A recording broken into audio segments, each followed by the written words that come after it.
Russian. I'm going live. Hello. Hi, everyone. Welcome back to a live show. I guess we haven't spoken for a very long time now. And I finally decided it was time. We need to chat. There has been so much going on, and I need your guys' input finally. And surprise, surprise, Andrew Wilson did not drop the text message he claims to have from TPUSA. Who's surprised? Nobody, I guess. I'm not. My opinion, my humble opinion, is that he's just. You know how they've been saying that Candace is promising receipts and then she's not delivering, even when she delivers the receipts and she just knows when to drop them at the right time so they make the biggest impact. I think they're making fun of it. And that's what he's doing. So he claimed that he will just do the stream today instead. For me, it's tomorrow, actually, 4 in the morning. For you guys, probably it's tonight. But yeah, he claimed that he has this text message from Charlie Kirk to his head of security, Dan Flood, that he sent the day before Utah event, saying he was afraid that the left was going to unalive him. Last night, Andrew posted a link to his live stream titled Drip Drip. And after the whole week of promising he was going to show us the message, we got another big fat nothing. He canceled the stream, and in such a classy way. Here, let me show you the tweet in case you didn't see it. I know a lot of you Candace people were looking forward to the stream tonight and many of you canceled plans. I want to apologize, but I decided to hump the wife and have a beer instead. Ladies and gentlemen, your Christian debater. Okay. Let's read some comments. As usual, Maggie Johnson says, I literally forgot about your gay live stream. This ain't the flex you think it is. Melanie Obert goes, hump the wife and have a beer. You will never be Charlie, Andrew. You don't have the debate skills, personality, or likability factor. You are complete trash. To be fair, I don't think he's trying to be Charlie. I think he's just trying to get the clout from TPUSA followers. And Candace was trying to prove in her debate that he wasn't really invested in the case. He didn't care about the case. And in my opinion, she managed to. So if he doesn't really care about the case, what does he care about? Money, fame, popularity. They all are alleged, all my opinion, but that's where I'm leaning towards. After watching you on the Charlie Kirk show, I'm not convinced you're about to the official narrative. If you're just anti-Candace, just say so. You don't have to stand behind either of them. But don't let them make you look dumb in the process. He goes, I don't even dislike the chick, honestly. Just think she's kind of dumb and full of isht. This wine mom Zoloft Zumi isht needs to stop, though. Yeah, I don't know who's looking more dumb right now. Did he learn the 7 charges yet? Can we like quiz him? You know what would be fun to do? A video that all of a sudden someone jumps out of nowhere from behind a corner and goes, name the 7 charges, Andrew, right now. Name them right now. I would enjoy this video. But we will also go through the whole podcast where Andrew Colbert, Blake Neff, and Andrew Wilson discuss the debate with Candace Owens. And there is a lot to talk about with this one because, as usual, they are lying. But before we get to all of this, as usual, we need to reveal the Fredo question of the week, right? Who wants to know? I asked this question because Turning Point USA is planning to honor Charlie's memory on 1-year anniversary of his unaliving at UVU, the place where it happened. So my question is, do you think holding a ceremony at UVU for the 1-year anniversary of Charlie's unaliving is the right or wrong decision? What do you guys think? There's a poster here. Freedom Built to Last, honoring Charlie Kirk, 10 of September 2026. UCCU Center on the campus of Utah Valley University. Doors open 4 p.m. Event starts 6:30 p.m. I don't know about this one. I really want to know what you guys think. Is it appropriate? Is it a good idea? Is it a bad idea? What's the reason for doing it at Utah Valley? I know that people tend to do memorials at places like that the tragedy happened. I'm not familiar with this tradition. We wouldn't do that. For example, if someone was hit by a car, the side of the road, we wouldn't do 1 year later a memorial at the side of the road. I don't know. We would probably book a mass in the name of the victim. We would have a, dinner in honor of him, family gathering, friends gathering, telling story about him. I don't know. You guys tell me. I feel weird about it. I feel weird, but I want to know what you guys think. I'll read all your colorful answers together with other comments at the end of today's show. I really want to know what everyone thinks. Okay, let's get started. This is going to be painful at times to listen to. I'll try to soften the blow with my extremely amazing sense of humor. Actually, we don't need sense of humor even. It's just a comedy at times. So, like I said, Andrew Wilson, Blake Neff, Andrew Colvett, they all got together to talk about that super successful debate that he had with Candace. He claims he won. They claim he won. Candace apparently made a fool out of herself. Same old, same old. But they claimed few things in there that I want to address. Not even debunk with any proof, because we've seen it many, many, many times. The tweets of Candace, what she said on the show, what she didn't say, what she spoke about with Erica. But we need to address it. And from the get-go, I'm going to tell you this is going to be a longer stream because, as you see, this is 1 hour, 40 minutes. And I want to go through it with you guys. So if I'm going down, you're going down with me. Okay? Something like that. Right. Without further ado.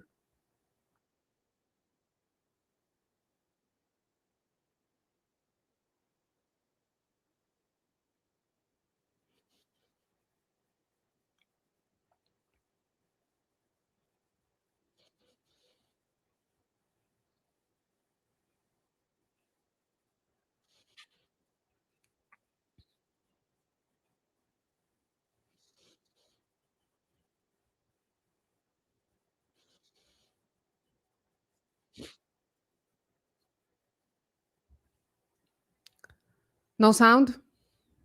Okay. Again. Let me try and fix it. Sometimes I realized what's the problem with the sound, so it is going to work now.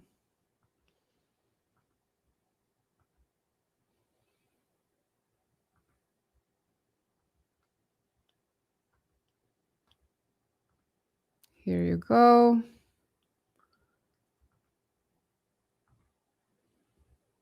And again.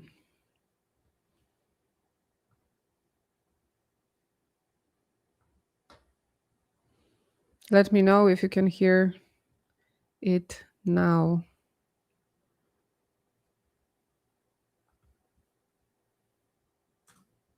Rumors. I think that's where I want to start here, Andrew. Okay. Maybe just as I think just so for the audience knows, we're going to ask you questions at the first part of this hour, and then you get to ask us some because you agreed to do this if you got to ask us questions as well. And I said, okay, sure, we're an open book. Which because we were negotiating for this. Yeah, that starts with part one. I'm a little upset we didn't get paid for having this interview, but that's fine. We have to take it in stride. So, Andrew, why don't we just start there? Why don't you establish the 7,000's in the mail? Yes, exactly.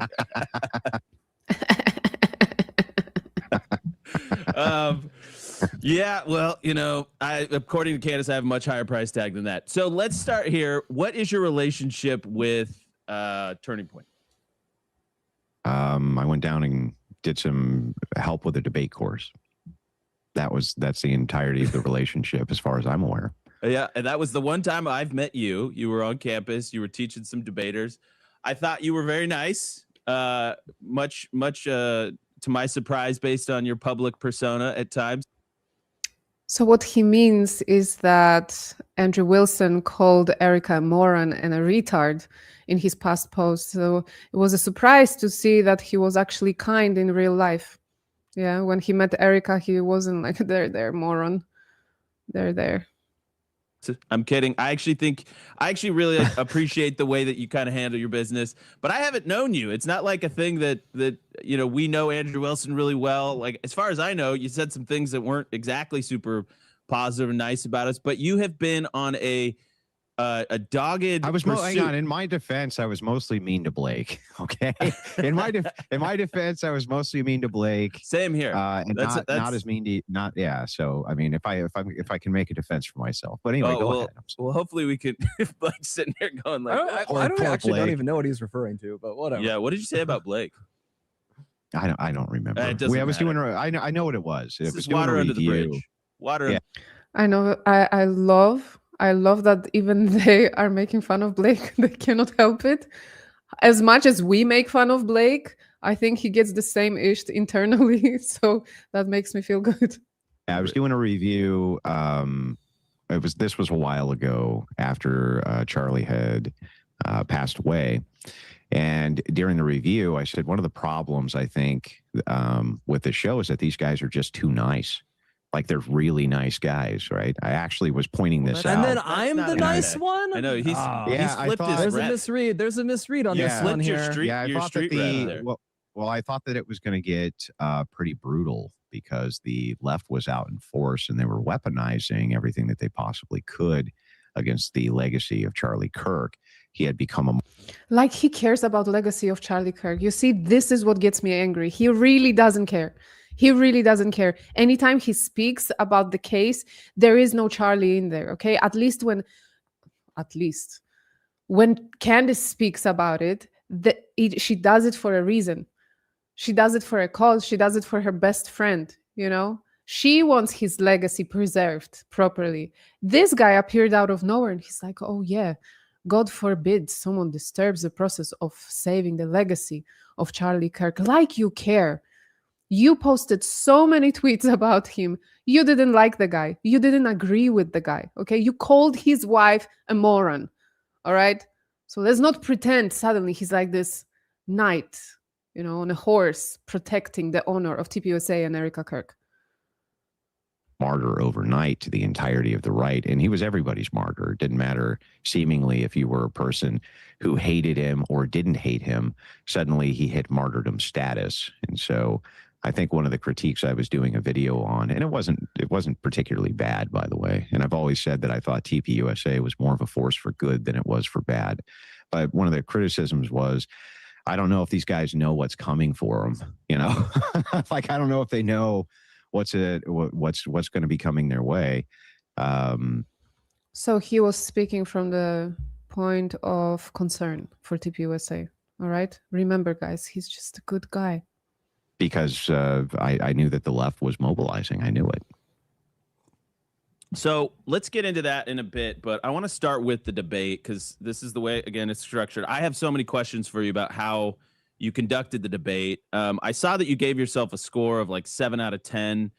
I'm genuinely curious, and you gave her a score of 3 out of 10 or 7.5. I forget what it was exactly. Well, if I could take the lead on this, just what were your immediate feelings getting in that room, engaging with her directly in person like that for, I believe, the first time? Same. I was going to ask him the same question. So well, I'm going to be really just kind of upfront and yeah, hang on. I'm sorry. 1 second. Producer's telling me I need to. We have some technical issue. I have no idea.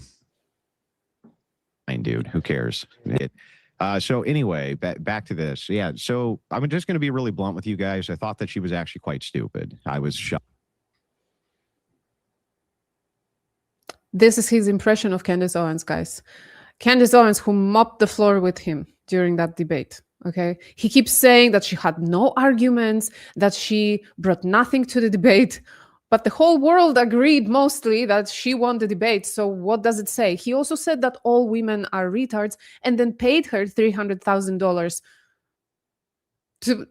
to what? To then say, oh yeah, no, she's just stupid. I was shocked how stupid she was. I was actually quite stunned. I didn't think that she was a very smart person at all. I had good reason to believe that going in, but I didn't think that she was a particularly good interlocutor. She never made any points at all. She would just kind of ramble. It was just kind of incoherent babble and ramble. And anytime I would get to the point or make her address an actual point, she would go back to rambling incoherently. She didn't understand what inductive reasoning was. I even spelled it out in a very, very simplistic way. Inductive reasoning would be like if, then, and, or. So if I'm By the way, I went through the whole debate again. There was no moment like that when he's spelling it out for her and he's teaching her what it means and he's leading her to understand something. There is no moment like that because I wanted to debunk it or I wanted to confirm, like, was there a moment like that? Maybe she had a weak minute, you know? There was nothing like that. 20 minutes away from my job, you know, and I'm supposed to be there in 5 minutes. Then I can assume I'm going to be late, right? That would be an inductively reasoned out position. When I explained that to her and then asked her to give me her induction for how we get to Israel, TPUSA, France, and all these other people who are involved in the conspiracy to murder Kirk, she actually didn't even understand what I was asking her. He was asking, do you have positive evidence? Do you have positive evidence? Do you have positive evidence? What is wrong with you? Do you know any other words? Yeah. So you know, from my perspective, it was that was the toughest part of the debate, was that she actually didn't even understand half of what I was saying. Explain that, actually. I just want to bring up again the moment when she asked him, do you which charges do you want to address now? What do you think Tyler Robinson is guilty of? What do you think he did? So he's like, well, I think he unalived Charlie. Okay, but which one of the charges is he guilty of? Let's put them up. Do you know them? Of course I do, but I just want to make sure there is a list. I'm sorry. The person that looks stupid is him. And this is a fact. Because you do a ton of these debates, and is it sort of like one of those things? I have a good friend who's a professional tennis player. He said it's really hard to play against bad tennis players because you can't actually serve and volley like you've been training for years to do. You actually it gets easier if the quality of the opponent You're is anticipating where a pro would hit it back. Yeah. And oh, this is coping. I'm sorry, this is coping top notch. All right. Because now they're saying he's just so good. That's why he lost the debate, because he's just so good that he cannot play against the bad players anymore. It's just too difficult to speak to stupid people. That's why he lost the debate, because now he's used to playing with big fish, you know, like with people that are top debaters, because he's one as well. This is the excuse now. Ladies and gentlemen, I gotta give it to them. Give credit what it's due. It's incredible. The excuse is incredible. just hit some other spot. Yeah, exactly. Is it kind of like that where the person across from you is not even keeping up with the basic blocking and tackling of a debate? It's almost more challenging for you in that way? Well, here, I'll demonstrate it for you. So you just asked me a pointed question. What your pointed question is, hey, Andrew, if somebody doesn't know what they're doing on the other side of this thing, does it actually make it more difficult to do this thing, right? Now, I could just say, well, yes, of course, and then we would move on with the conversation. But if I was going to be Candace Owens, I would say, well, what we're talking about here is how I feel, and about how I feel about the various things that I'm talking about when it comes to debate. And you say that I'm not a very skilled interlocutor, but... You know which moment he's talking about? It's when he's trying to extract from her the 7 charges, and she's taking her time, and she's like, you don't need to point the finger at me. You don't need to rush me. I can say it as slow as I want to. Okay. And she was trying to explain during the debate was the difference between unaliving, I will call it unaliving, you know, the M word, and aggravated unaliving, because that's why it matters, because he was like, oh, the first charge is unaliving, and she's like, no, it's literally not. And the difference is, so she was trying to explain it to him and to the audience that was listening, because there is a huge difference. That's why TR, you know, they're fighting for him not to get the penalty, right? So I think this is the moment he's talking about, that she was taking her time and she was stalling to answer and she was babbling. She was not. Sorry, she was not. We have evidence of me being a skilled interlocutor. You can look back at all the times that I've done interlocuting with other people, and I think that we can all see what's going on here. Yeah. So you fair see, enough. like, you see how that's completely unhelpful to moving a conversation on, or getting to the point of a conversation, because it's just incoherent rambling. And so what my whole job there was, and I knew that was what it was going to end up being, was to make sure that I could get her to, with her words, make those claims. And then I knew she would. But you didn't make her do anything. We all saw through it. She saw through his tactics. She even called him out on it. And anytime he was trying to get her to say something defamatory, to make a statement, definitive statement, she wouldn't. So what is he on about? He's like, oh, I wanted her to tie her to her opinions and to her word. No, you didn't. I'm sorry. You failed. And the reason I knew this is we'd had a pre-debate summit, I guess you could say, with Patrick Bet-David, where I talked with her briefly, and she was a prattle machine. Like, I would just be very pointed and say, well, actually, this is probably the better idea because A, B, C, and D. Very quick, 30 seconds.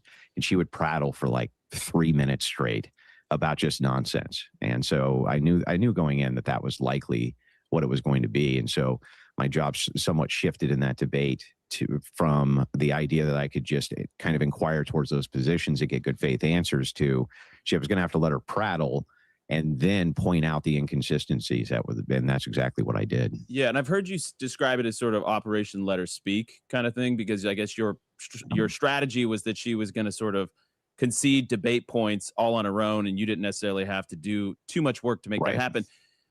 I did. She walked back every single claim she made and had no evidence whatsoever for any of the things she was saying. Now, I knew that. No, we're not doing this. I'm going to pull out a list that I prepared, okay, for this special occasion, of, let's call it evidence, maybe arguments of Candace Owens about this case that she brought up during the debate, because I am tired of them saying that she has no evidence, that she was very articulate, okay, about her evidence or lack of evidence to disprove something. All right. Here. So the DNA, the gun DNA evidence. Candace emphasized that Tyler's DNA fingerprint presence on the rifle was reportedly degraded, while another person apparently had a stronger DNA presence. Her argument was essentially, if someone else left more biological material on the alleged murder weapon, why is Tyler's connection to it being treated as conclusive? She said this made it plausible that someone else handled or placed the rifle. So now tell me, it doesn't make sense, because now Andrew Wilson decided to believe that it's TR that handled the gun, okay? But if there is other people's DNA and it's less degraded, yes, there is a plausibility that someone else handled it, okay? So they can agree on this. They can agree on there is a possibility. It's not 100% only Tyler held the gun and did it. Doesn't point to it, okay? Then the ballistics wound question. This was one of her bigger arguments. Candace said she wasn't convinced Charlie was unalived from the Lossy Center rooftop with the alleged 30-06 rifle, questioning whether that ammunition could produce the wound described. Wilson directly disputed her ballistics reasoning. Guys, you need to watch the new video of Trigger Smart, because he tested every theory everything that Andrew Wilson said in this video, including that the bullet, because Candace said that the shirt moved when Charlie was hit. And Andrew said, yeah, it was bullet wind, you know, it was the wind caused by the bullet. And he, of course, debunks it in that video. Guys, go to Trigger Smart after this and check it out. Another thing he said, the bullet could have fragmented, for all we know, in the air before it hit Charlie. So, okay. So then there would be just a fragment on, or he would have few wounds, right? So he was saying just, again, conspiracy theories from his side. They're calling us conspiracy theorists, but they are theorizing themselves. This could happen with the bullet. This could happen with a bullet. That could happen with a gun. So we're on different sides of the spectrum of what happened to Charlie, because we just believe different set of arguments. There is no hard evidence yet, okay? Then the surveillance images weren't a definitive identification. She challenged Wilson's treatment of images video as establishing that the person shown was Tyler. Her point was that saying someone looks like Tyler or that a vehicle resembles Tyler's vehicle involves an inference rather than a confirmed identification. So the thing is that Candace said that Tyler was around the UVU campus. She never said there is no chance. Maybe at some point she had this theory that maybe he wasn't even there, that someone told her that it's possible that he wasn't even there. But during the debate, she said she brought so much evidence that he dumped some clothes at the cemetery, you know, and she posted a picture of him. The only picture that has his face, by the way, clearly, all right? So no, she never stated that he was not involved in some way. He could have been. Now online, on X especially, we see these theories of multiple patsies, okay? It's been a few months that we've been seeing it, but now there is more and more pictures emerging of people who literally look like TR. Literally look like Tyler. Dressed the same, similar build, similar height, walking around with backpacks and hats, and the backpack is always different, similar shoes. So now we're looking into it, that there were few people involved. We'll see. Again, the preliminary hearing evidence was largely hearsay. I'm sorry, but word hearsay is something that Andrew Wilson doesn't understand. He claimed that Tyler's parents were quoted in the charging document, and they never were. All right? They never were quoted. It was someone describing situation where they are taking a statement from a third person, and that's it. It's like writing a novel about someone, you know? But they don't quote him once. And I want to point it out. It's very important that there has never been a quote from Tyler describing what he did on the roof, or that he got on the roof. He just says, yeah, it was me. I was there. I had a chance to do it. It's very, very vague in weird wording, but I'm going to do a separate episode about it. I'm just going to give you a hint. Okay, so this was a major theme for her. Candace repeatedly distinguished between what investigators, prosecutors said evidence showed and the underlying evidence actually being presented and tested. She argued that people were treating allegations presented at preliminary hearing as though they were already proven facts. Preliminary hearing allows hearsay. That's the difference. We knew from Barron ahead of the preliminary hearing that it's just bad for defense, okay? Because prosecution can do whatever they want. They can present whatever they want mostly. And they can say, oh yeah, this person said they saw him there. That person said, yeah, he usually wears this type of red t-shirt. And then the world takes it as facts. Oh, that's it. That's it. It's been proven. No, it hasn't been. It's hearsay. She challenged the alleged... by the way, the confession of Twiggs is also treated as hearsay. And very interesting information that I've learned recently is that even if Tyler confessed, it's also treated as hearsay. It's also treated as hearsay because without any proof, it's just another person's words. Someone may extract the confession from someone. There are different circumstances, right?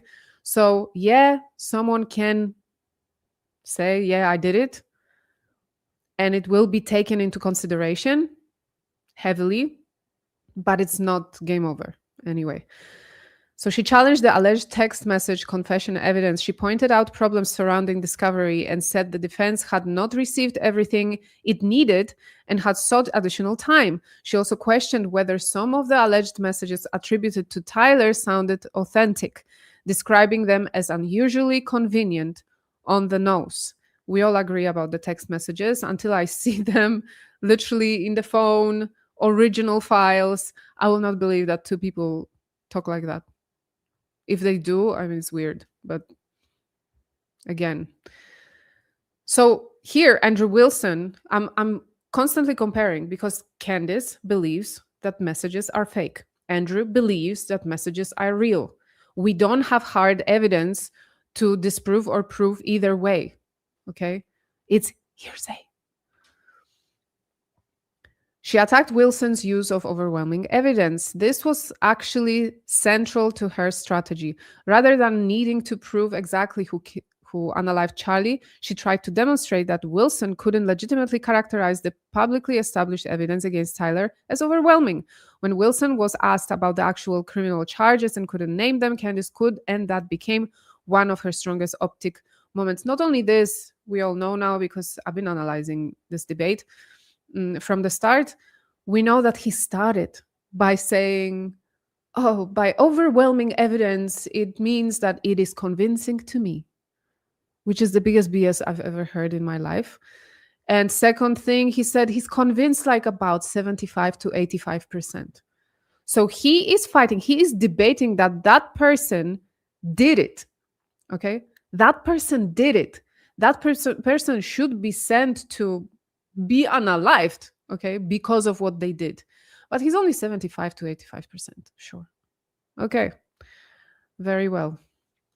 Why not? Okay. I am very sorry. We're going to continue watching them, the clown show, but we're going to have some fun as well. Don't worry, guys. I know we have to listen to them. We have to watch them. But when we're all together and we get to laugh at it, it's fun. So here we go. That she wouldn't, because I had been looking through kind of the body and catalog of the alternative evidence. And you know what I found out? There isn't any. So if you're a very skilled debater, the first thing that you do always is you move to falsify your position first. You always move to falsify your position. Guys, listen carefully. Master debater is giving free lesson. Take notes. So the idea there is, if I'm going to defend a thing that I believe, the thing that makes me so good at defending it is because I know it's true because I've tried to falsify it and I can't.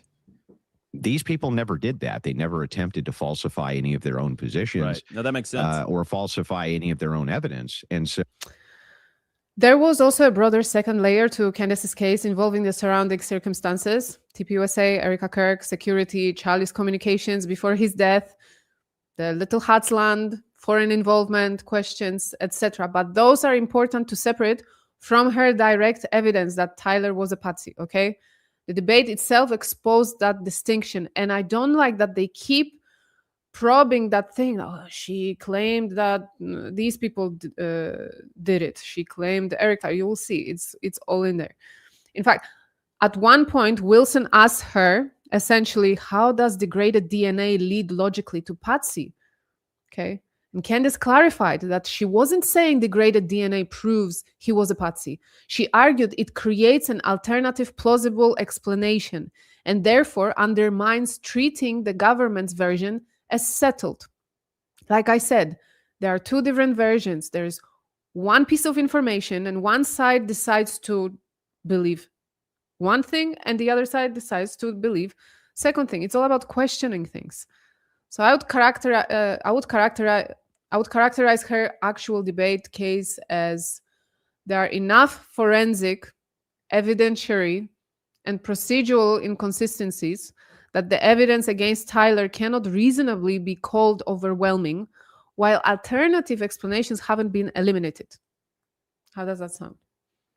That's considerably stronger than saying Candace proved Tyler was a patsy. She wasn't trying to prove that. I don't think so. I think it was named wrong. She didn't prove that in the debate. And she did not establish evidence directly tying Little Hats to anything, despite that becoming part of the broader discussion later. But I think it's because the debate was named wrong. I would name it very differently. So the holes in it are just miles wide and make absolutely no sense. And so the inferences don't make any sense. They get blocked immediately. You say, well, I think that that Israel killed Charlie Kirk. You go, okay, well, why? Well, because we have a text message where he said that I may leave the pro-Israel cause. Okay, I understand that. But how does that actually lead towards Israel killing Charlie Kirk? Answer, nothing. There's no answer, right? It just leads nowhere. These are all, so they're never attempting to. It's funny that he's bringing it up, okay? Because we now have the last episode of her show where she explains that Andrew Colvett was the person that actually put her on that track of thought about Little Hats Land. He sent her the screenshot about him leaving the Little Hats cause, that he was done with it.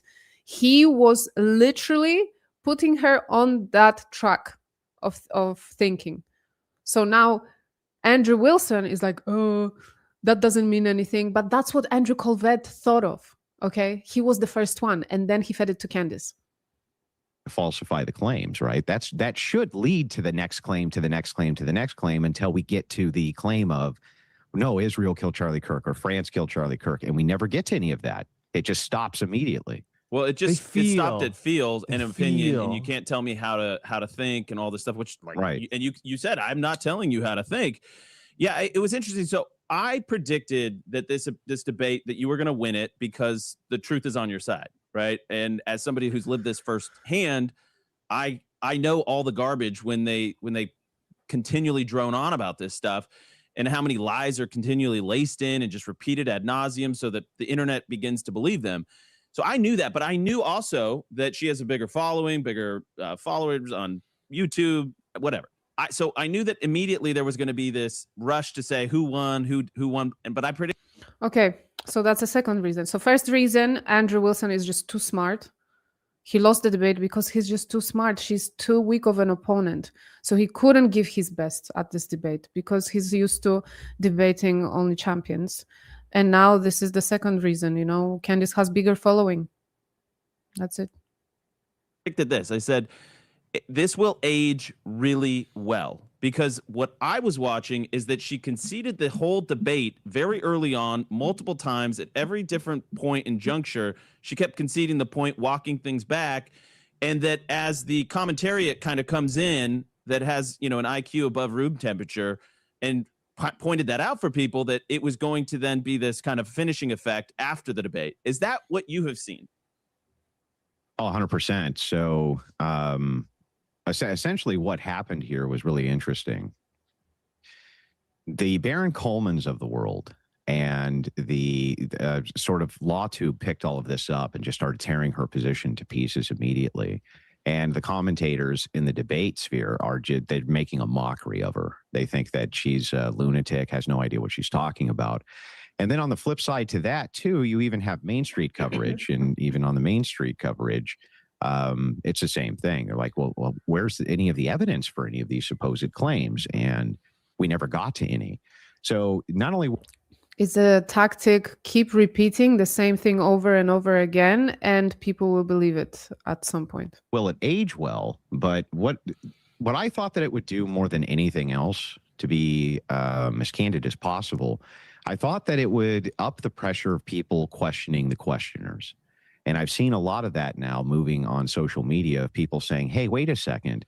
Where is the actual evidence? I got hundreds of DMs, for instance, from people who didn't know that the steakhouse receipt was a complete phony fraud, that the whole thing... No, it was not. ...is a fraud. Well, can They I had just no say idea something? that that was the It was not, okay? Under Utah's current preliminary hearing rule, that distinction matters hugely, okay? Utah preliminary hearing is not the trial and isn't designed to determine guilt beyond a reasonable doubt. The Utah Supreme Court has described the state's preliminary hearing burden as light. Prosecutors only need probable cause, and they don't even have to eliminate alternative interpretations of the evidence that favor the defendant, okay? Let's not forget that the defense had no access to a lot of that evidence. They couldn't cross-examine Twiggs. So no, Andrew, those claims are a bit too confident in my liking. And when it comes to the receipt, okay, the owners spoke to FBI. They spoke to the three-letter agency. They were so confident that the waiters saw TR sitting there and they had the receipt and they had his payment from his credit card that they spoke to the law enforcement, okay? So this is evidence. This is evidence. What do you mean it's not evidence? It's not yet booked maybe into evidence? I don't know if it has been. I don't know if it's considered hard evidence by now, but it's evidence. You cannot say, oh, it's BS. Dismiss it just because it's uncomfortable to think that it might disturb the timeline. case. Can I just say something? So we Sure. have Andrea Burkhart. She's going to join us on the show tomorrow. She is apolitical as it comes. Like, she is not like on a side at all. And I asked her, I said, if they had exculpatory evidence, whether it's the parents that actually, think he's innocent, or they have some steakhouse receipt, would they not present that at the preliminary hearing? And she was like, absolutely they would. No duh. No lawyer, if they have exculpatory evidence that proves the timeline's wrong, that proves the parents don't actually think it, would not use that evidence, because those lawyers are then basically binding their client over for 3 years in prison for something that he didn't actually do. No, like I said, it's too confident what he's saying. I'm sorry, Andrew. I'm not going to be mean. Absolutely. Wow, it's hard. Like I said, defense had no access to a lot of that evidence. They couldn't cross-examine Twiggs.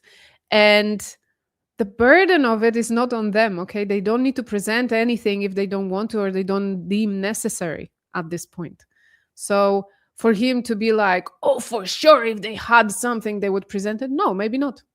You don't know. You just don't know. Would have presented that evidence at preliminary hearing, okay? And this is It was coming the same from a thing very my attorney apolitical friend- person. Yeah, the same thing my attorney friend told me, who was one of the fact checkers at the debate that I brought with me. Who is your friend? Okay, give us the name. Give me evidence that he knows about law. You see how we can go about it? Yeah, if you have a friend that can fact check something for you, that can give you their opinion because they are professionals in the field, that's what we do. Candace does it too, but apparently she cannot. They will scrutinize her for this. He said the same exact thing. He said if there was real evidence of conspiracy like that, that would falsify anything that the prosecution had, and that is the thing that you would bring up. Absolutely. And because it would completely crush the opposition. yeah, and they have the Cellbrite data from the phone. They have all they know exactly where he actually was based on digital evidence. Again, the question of whether he was there is not what we are running after. If you're going to prove that he was there, that's nothing, okay? You need to prove that he did it, because the fact that he was there is just like 1/10 of the story.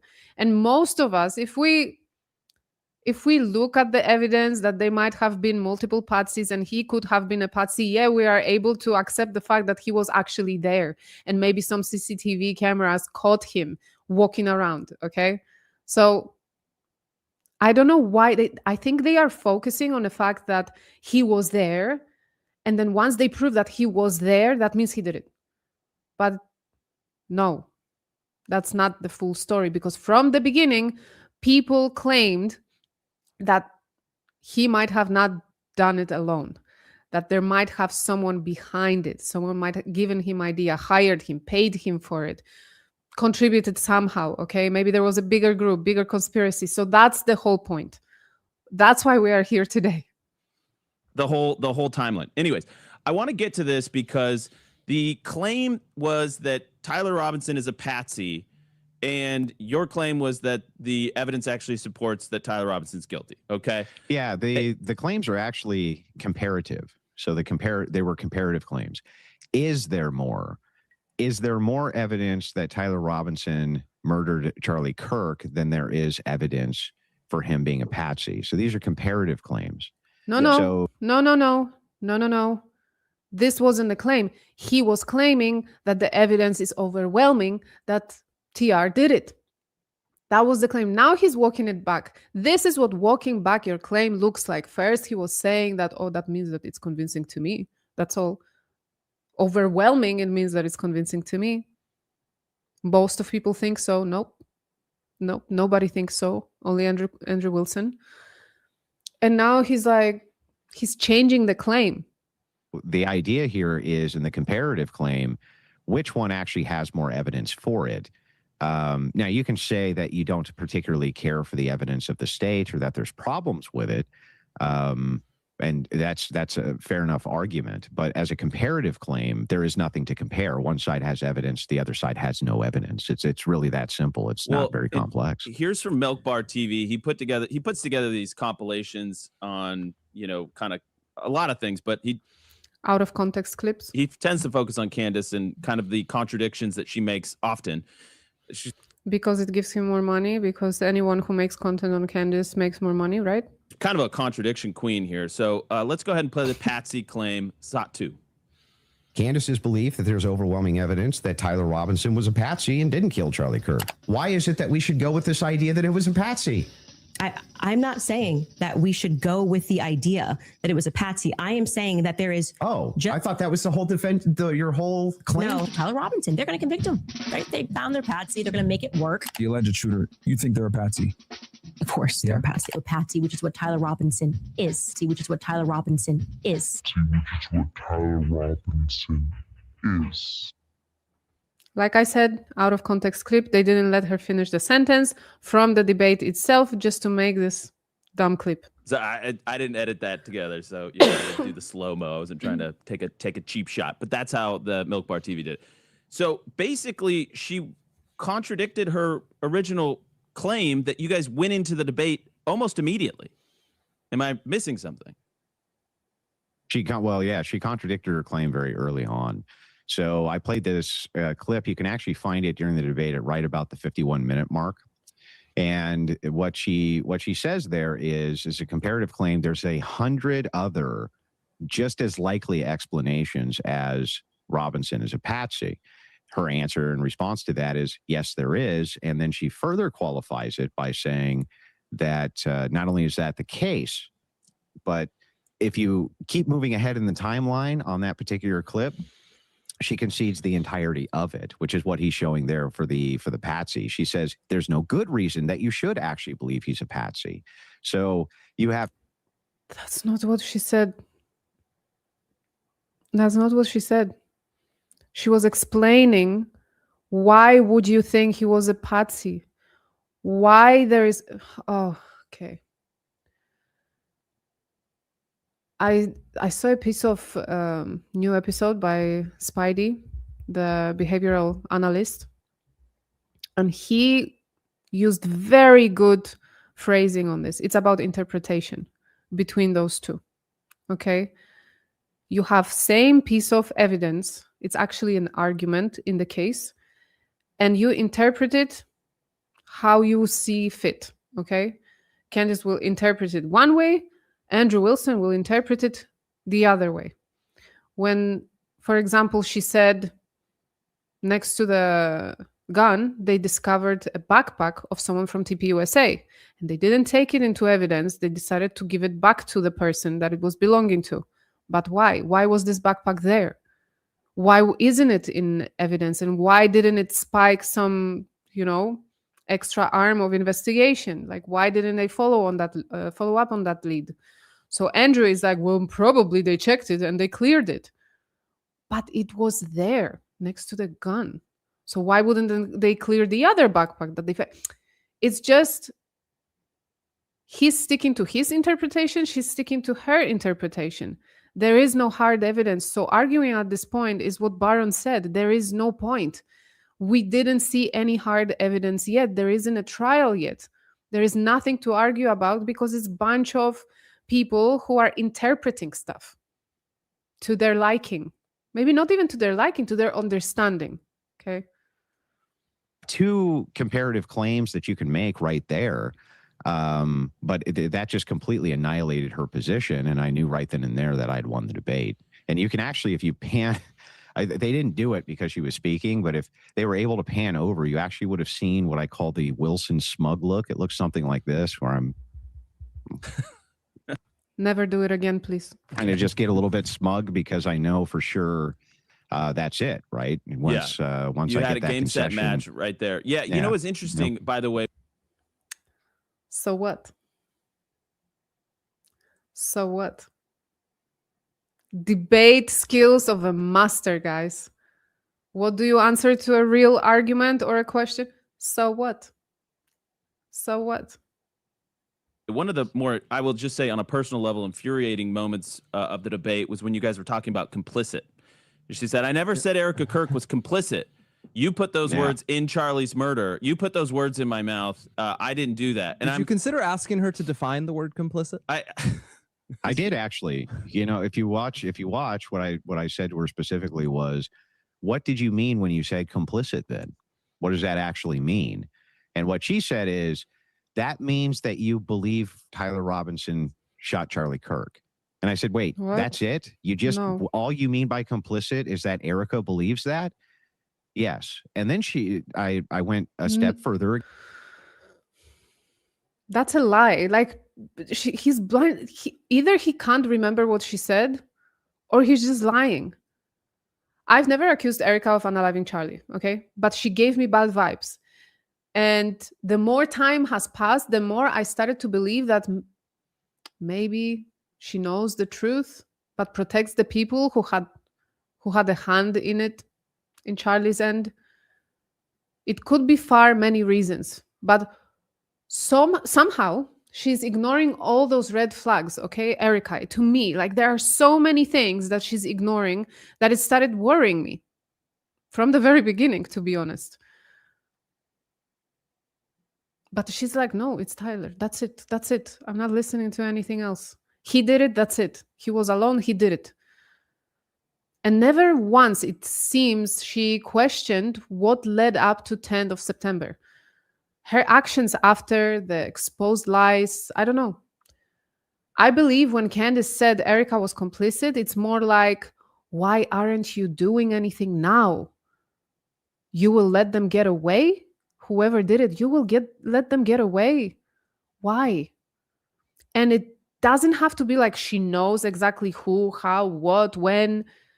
It's just that this indifference, this ignoring facts, ignoring what's been going on. I don't know. That's what I believe she meant when she said complicit. Again, and said, so are you just saying that she doesn't believe that? And then Candace says, yeah, I absolutely don't believe Erica Kirk believes that. So I'm going to play the clip. It's like, we'll play the clip. wild. This is again from Milk Bar, SOT 3. There is why it is impossible for me to think that Erica Kirk is not complicit somehow. That Tyler Robinson was 100% responsible for the death of Charlie Kirk. Let's just say she believed it with every fiber of her being, believed all the evidence, because she did. She just actually did. Would it then follow that somehow she's complicit in his death? I didn't say implicit in death. You added those two words.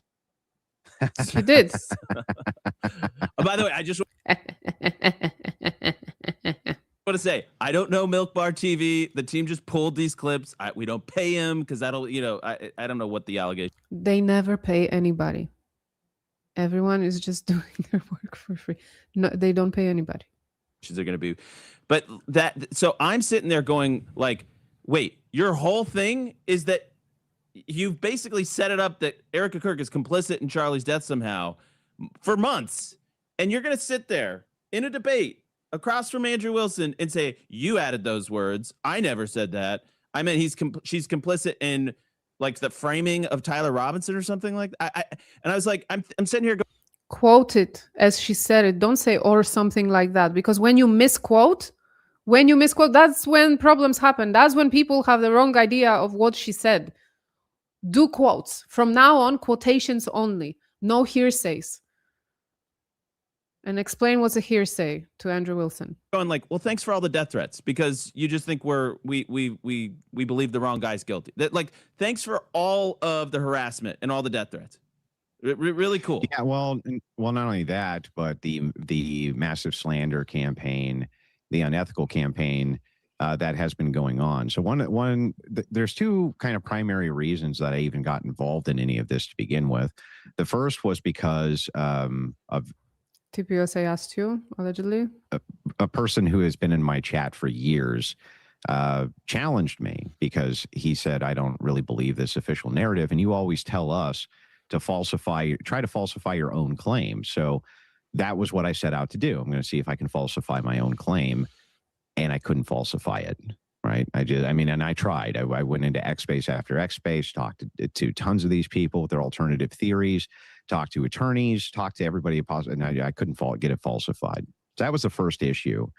And then the sort of second issue is that what I see is a power dynamic problem. I think that people get the motivation of Owens and a lot of these people. Look how calm he seems. All I'm wondering is if his foot is shaking. Do you think like under the table always the foot is going like this? He seems so calm and collected, and under the table it's this. Incorrect. They attribute it to things like jealousy. They attribute it to this type of thing. I don't really think it has much to do with that. I think it has to do with power. From the perspective of the Owens and Owens orbiters, they have license to do whatever horrible thing that they want to anybody because they're running, quote, an investigation. That's what they're doing. So at least from their end, that's what they say they're doing. So if they want to dox you, if they want to harass you, if they want to harass your family, they want to dox your family, they want to do all of the things which are normally against all internet protocol, right? The things that people would normally come down hard on you for doing. They're allowed to because they're, quote, investigators. And so what that does is it gives them carte blanche to do whatever horrible thing they want to somebody because they're searching for the truth, you see. And that's one of the major... I have to say that there have been creators on our side that muddied the waters, and I called those people out, and I never wanted to be associated with those people, and I believe Candace never wanted to be associated with them. I explained it many times. Anytime someone does something wrong on our side, it will end up biting Candace in the butt. That's how it goes. That's why we need to be so careful about what we say, what we do. We need to triple check everything that we communicate on our channels. My channel is more of a commentary channel. I never called myself an investigator. I wouldn't. But I guess there is some investigative work included because I do like to connect those dots. I do like to find new clues and put them out there, and maybe something will come out of it. But yeah, there were creators that maybe went too far and started manufacturing things, and I called it out. I don't like it. It shouldn't be happening on either side. We should always stick to facts and real information, checked sources and all that. So here I'll give him that this happened a few times on our side. But I wish all of us weren't thrown in one bag. Issues that I saw going in was like, these people have given themselves license to do whatever horrible thing they want to anybody that they want. And then the way that they justify it is, well, they're part of this conspiracy. So therefore, if we destroy their life, if we dox their family members, if we viciously attack them, if we slander them, if we demean them, if we stalk them, if we do horrible things to them, that's completely justified because all we need to do, the wine moms of the world, is unify and say, well, you're part of the conspiracy. So we're justified in doing this to you. I'm reminded of the one time I did meet you when you came to HQ, and I asked.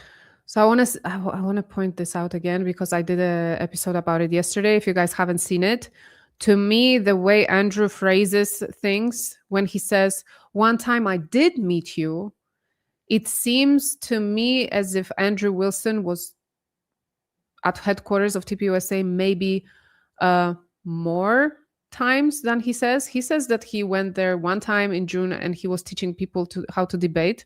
But the way Andrew talks about him and meeting him is like, one time I did meet you. So like one time we were both at the headquarters at the same time, rather than, you know, you being there and me not, and I couldn't meet you. I don't know. It's just, it sounds weird. And there is a cut there, a weird cut. They cut something out. I'm going to point it out. I'm going to do like this for you guys to see. You about, I was like, why, you know, I'd seen a debate you did with I think it was Zach Costello, somebody I'd never heard about before, and I asked you, I was like, why? So another thing, I don't know if it came across in my episode, so he's bringing the debate of Zach Costello up. So he's meeting Andrew allegedly in June, and the small talk that he decides to go with is a debate of Zach Costello from March. So that's what made me think maybe they met earlier than June, because it's weird. It's like 3 months ago. Oh yeah, you did this debate with Zach Costello. You know, like, why would you do that debate? What?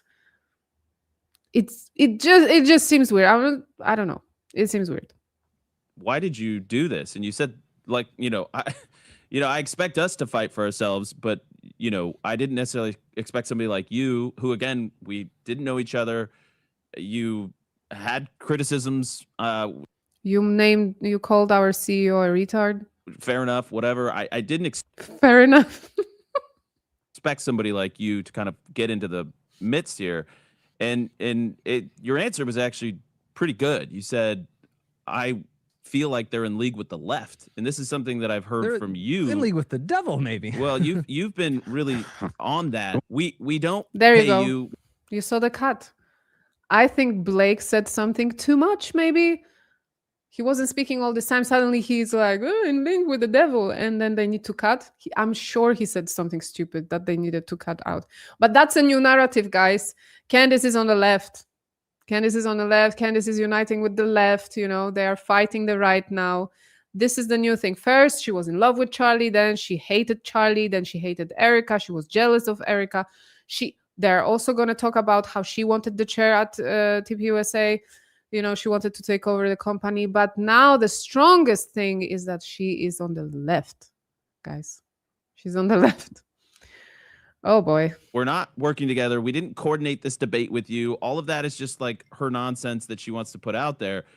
But when I did meet you the one time when you came to campus to teach debate course and stuff like that, you told me that was a deep motivator for you, that you think they're in league with the left. Explain that. I had noticed for a long time that there was correspondence, very public correspondence going on with the former stalkers of Charlie Kirk. And you might remember the former stalkers of Charlie Kirk. They called themselves the Un-F America Tour. And they're headed by a socialist, and this particular socialist has received tons of money through basically being processed through Act Blue. We knew all of this when we checked her out because she has been behind many harassment campaigns towards right-wingers, doxing campaigns, and various things like this. And she seems to be very proud of it. In fact, she says, she just said recently to Max, a kid that I know who is going towards the Pick Up the Mic tour, can't wait to find out what skeletons you have in your closet, right? So her whole thing is to do this. And I noticed that she was corresponding with other accounts like Project Constitution and other of these orbiters who also correspond with Baron Coleman, who corresponds with Candace Owens, et cetera, et cetera. And I thought that was a very odd linkage. So you see, this is how it works. So let's see, person A corresponded with person B, but this person B knows the person C, and this person C corresponds with person D. And because the person D knows the person E must be involved with person A. Case closed. And suspected that there might be some kind of coordination going on there. So I never directly accused Candace of coordinating with these people or Baron Coleman, but I did say that I thought Project Constitution was definitely coordinating with them. And then it turns out post-debate, they're all retweeting each other, including the NF America tour. They're directly corresponding with each other. And that basically confirmed all the suspicions. And I've always thought that leftists have pushed this narrative. And Z has now basically come out and admitted that she has been pushing this narrative as hard as possible. And so did Hassan Piker. He's pushing the narrative as hard as possible because instead of the right wing unifying and throwing these people in jail for being, terrorists, which is exactly what should have happened, as the federal government had declared Antifa to be a terrorist, the right wing had all the momentum. And then what happens? These leftists began to also spread and propagate these theories, which divided the right. Hassan Piker actually put it very succinctly when he pointed this out. Yeah. Okay. Since we're on Z and ANF America, you know why ANF America started to getting traction? Because they did investigation on TPUSA and they started discovering that there are all these chapters that are fake, that they're faking their numbers. They were calling school after school and the chapters either weren't even registered or they were fake or nothing was happening there, but they were faking the numbers. Yeah. So they started investigating TPUSA after Charlie's unaliving. And I'm not saying we should be siding with anybody. I'm not saying anyone has good intentions, bad intentions. I'm just going to say generally, without saying names, there are people on our side as well that maybe it's better not to side with. Okay. On both sides.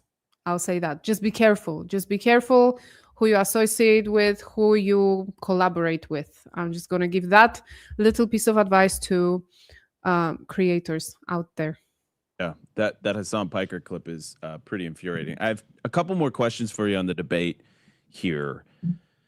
I noticed you didn't bring up Egyptian planes. You didn't bring up Fort Huachuca, or as I like to call it, some fort in Tucson, because I didn't actually know. I'd never heard of it before. His brother was there. His brother is in the army, and he was doing some work at Fort Huachuca, okay? And he's like, I like to call it some fort in Tucson.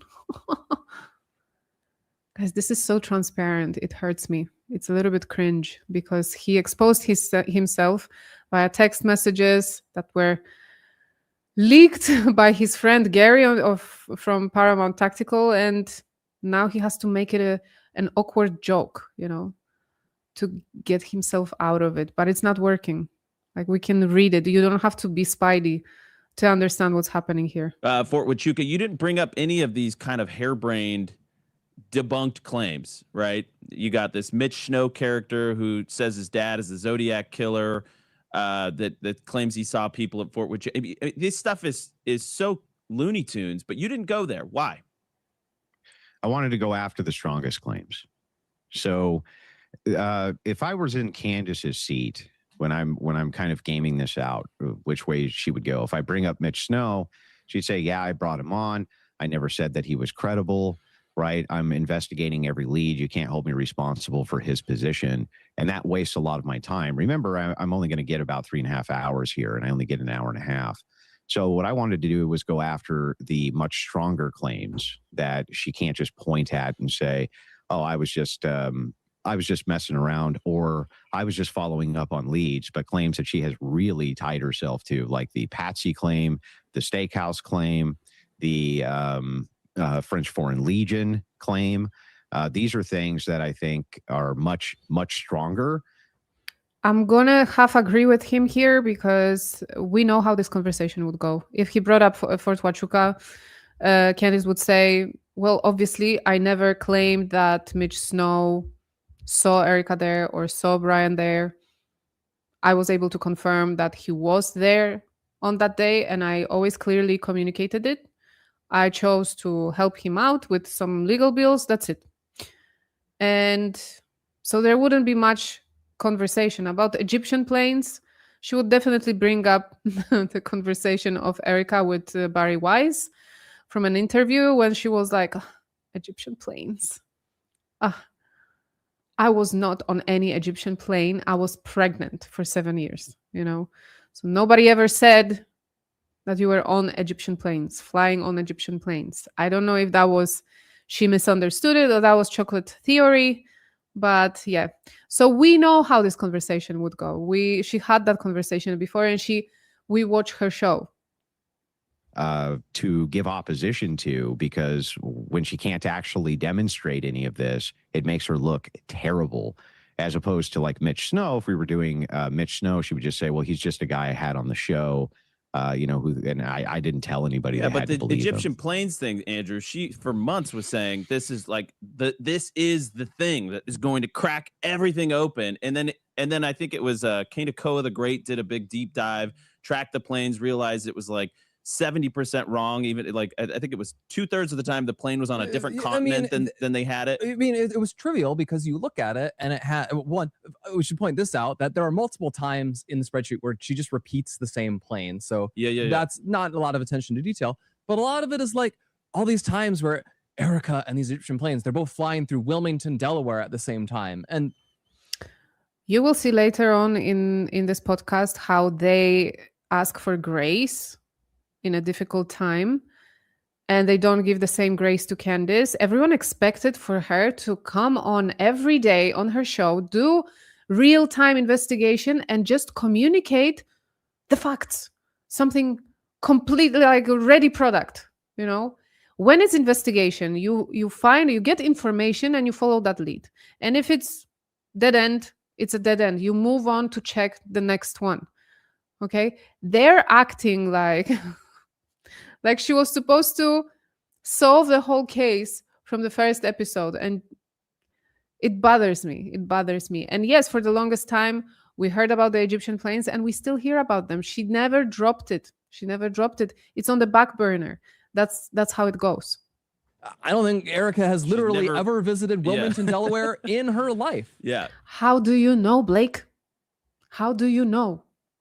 So, I mean, so anyway, I just think that there's so much has transpired, and so many different stories and so many different threads that we forget, and that the average person forgets. And, oh, she's just asking questions. She's just on it, But when we actually, I was actually Blake, I was off that day, sort of invited her to have a debate with us.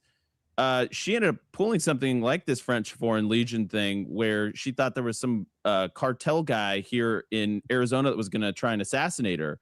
And so we couldn't do it in Arizona, actually. That was like, I don't know if people know that story or not. I can't remember what's public and what's not.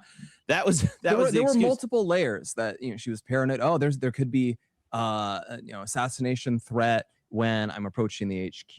And then this is something they discussed on the debate as well. He was asking her, did you really have a threat on your life? And she said, yes. And I forwarded it to FBI, to Kash Patel, to president's desk even.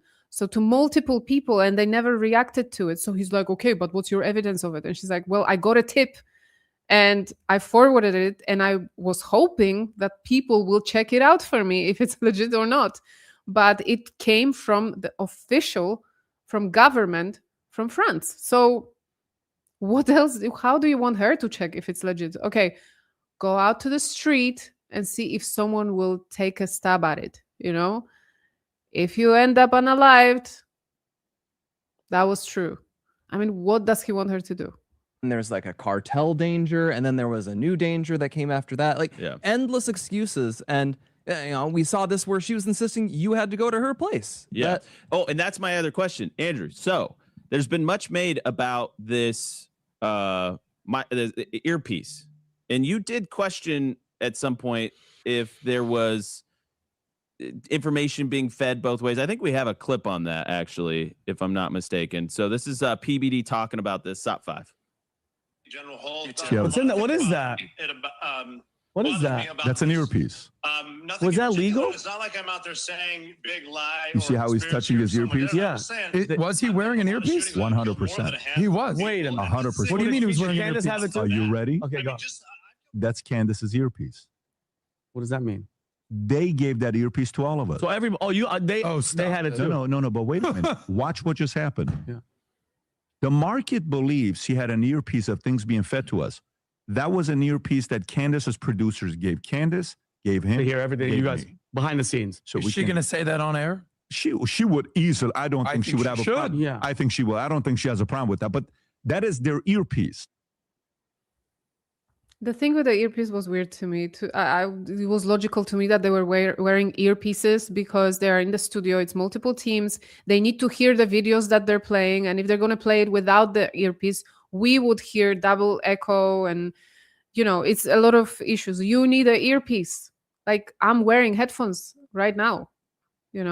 Candace always wears an earpiece on her show. So what's the story with the earpiece? Because I asked my tech team, I said, could you, if I had you in studio with me, could I route it in such a way that I feed different sources to different people? We don't have it routed that way, but you could. And they said, yes. Of course. Yes, Of course you can. The thing is, though, is like, I can't make that claim because I don't know if it's true or not true. It wouldn't surprise me if it was true. I didn't like the idea of having the earpieces in. What we were told was you have to have them in so that the cue for we're going to bring up this evidence or we're going to do this or we're going to go to an ad break. That's why you need to have it in. But it wouldn't surprise me if she was being fed through her earpiece at all. It would actually surprise me because his team and her team were in one control room, basically sitting on top of each other. Okay. If they were feeding her lines, the other team would hear and we would hear about it. They would expose them. So lame. So, but I can't say that for certainty. All right, Blake, Andrew has questions for us too. Of course. Just so the audience knows. He can't get over this loss. He cannot get over that she knew the 7 charges, and then he was like, oh, did someone text you on your phone? Did someone maybe text you the charges? And she's like, PBD, check my phone. So now he's like, I wouldn't be surprised if someone fed her lines through an earpiece. And sour loser. We are going to stream. If this takes longer to get through the whole interview back and forth, like we'll just go longer. Is it sour loser or sore loser? You need to tell me.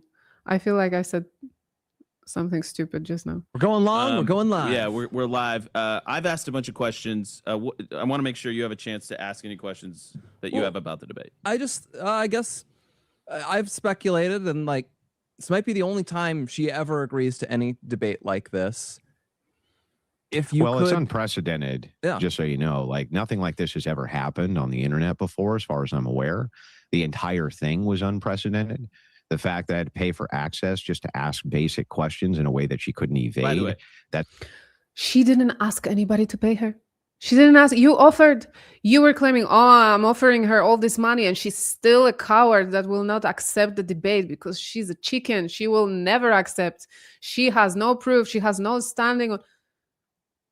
So she's like, okay, give me the money. I'll answer your questions.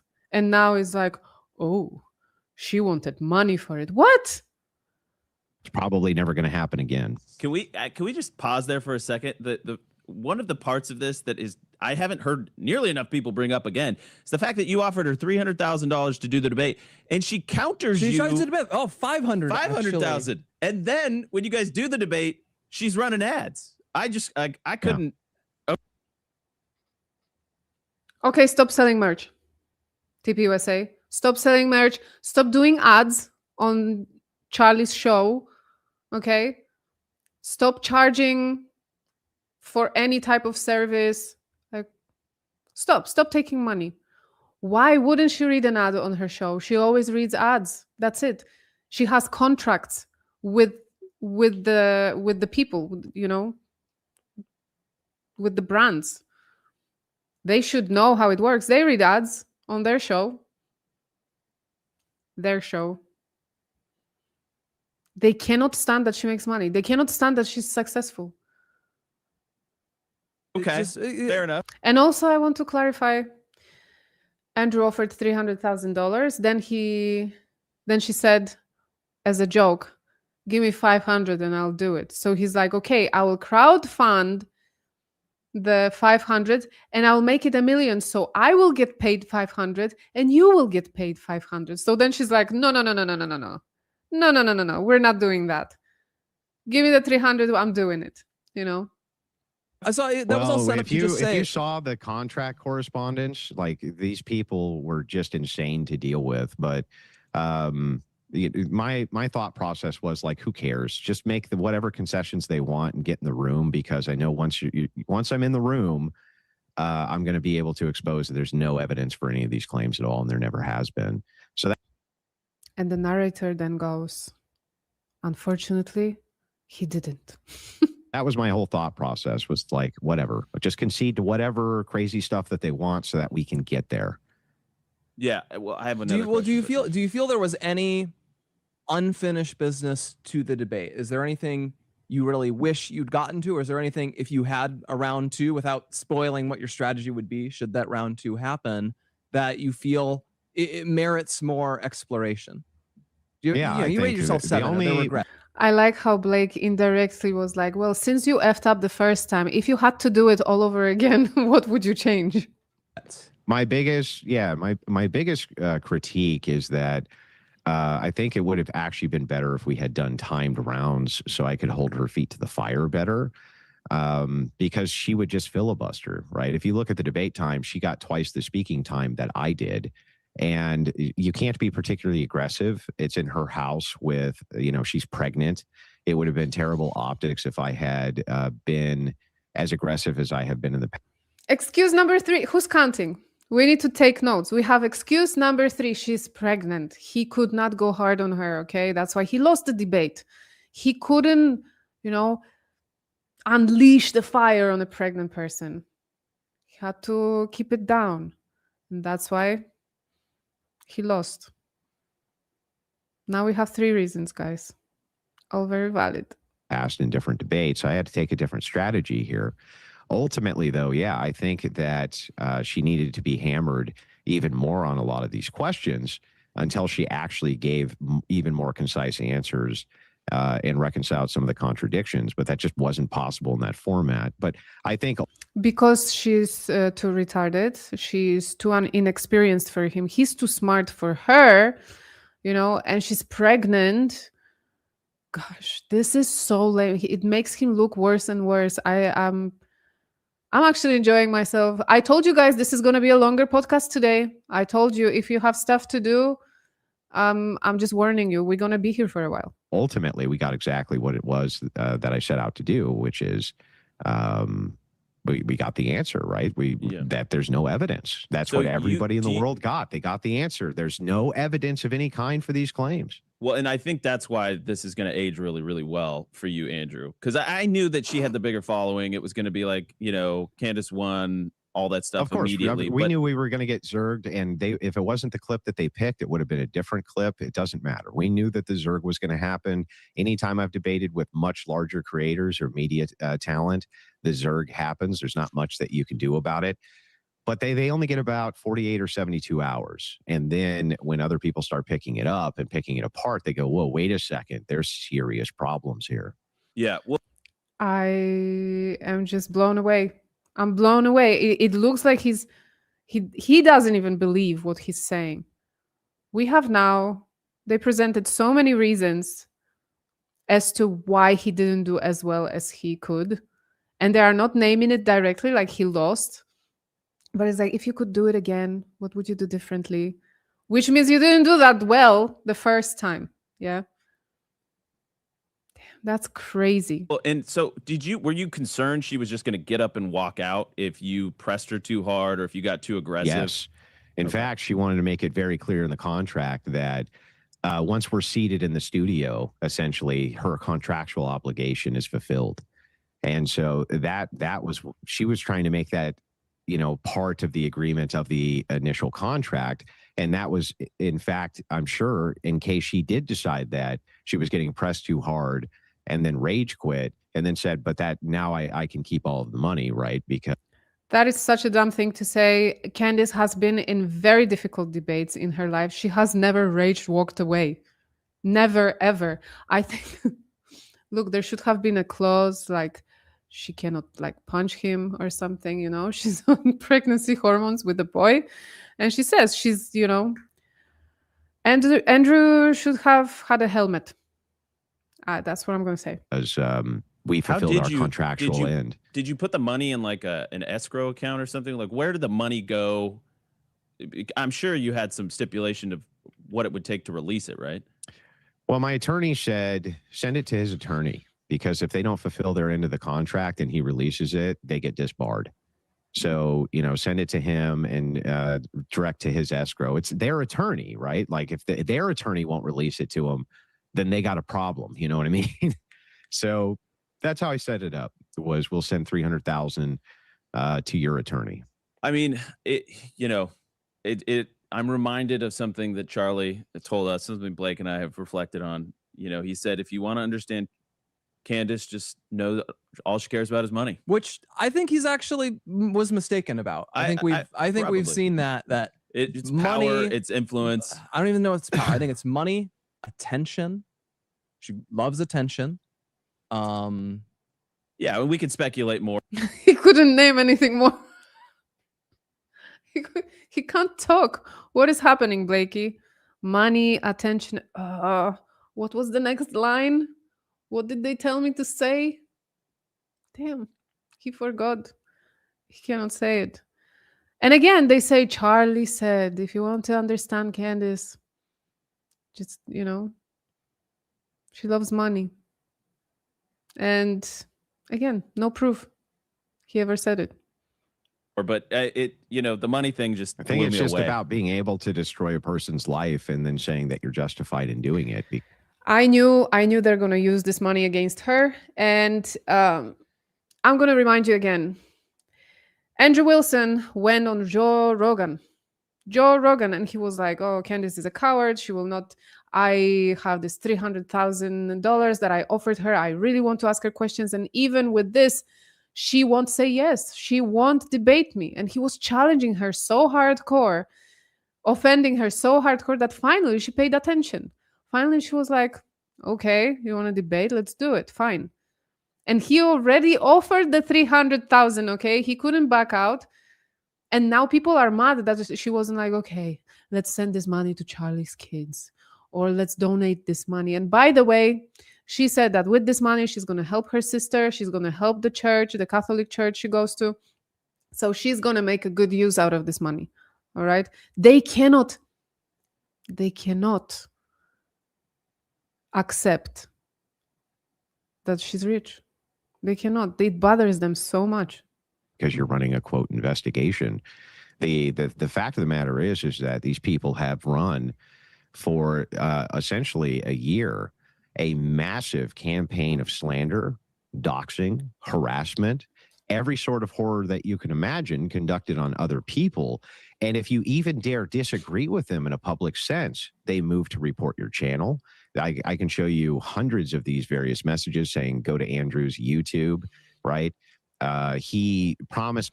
Oh, you mean like 92 people group that works for allegedly TPUSA or supports TPUSA to dox Candace and report her account and accounts that support her? Don't act like your doesn't smell. People who were members, he was going to release information and didn't. That's a violation of TOS. Go report him when they knew it wasn't true, right? Well, let's address tons that. and tons of these people focus on deplatforming, doxing operations, and then justify it through, quote, we're running an investigation. And the internet usually frowns on that in a big way. But because they claim that it's an open source investigation, they've thus far been able to get away with some of that. But I'm hoping that we're going to start putting a stop to it. Well, and they all got their own group chats, and that I noticed, I can see it on my, like on X, if I make a post and you can see it, it raises their, it catches their attention. They all brigade it and they try and get a community note put on it. You see this kind of coordinated efforts a lot, actually. And they made a big deal about this group of 92. Let me say for the you know, the internet's record here, I didn't even know this group chat existed. Nobody was paid. Nobody was coordinated. These are people doing it organically to defend against what they see as a smear campaign, a character. Now apply what you just said. What you just said, apply it on our side. People are doing it organically. Candace has never said anything bad about Erica until about around the time when they met, when Erica lied to her face. Before that, Candace's followers were turning against her because they were like, okay, someone is paying her, someone, something is wrong because she's not going after Erica, and we all see that something is wrong there. So she refused to go after Erica. She had problems with her own followers, with her own subscribers over this. Okay. Character assassination against Erica, against Turning Point, against Charlie's Legacy. We don't have to pay people to do this. There are still good people out there that see it and see it for what it is.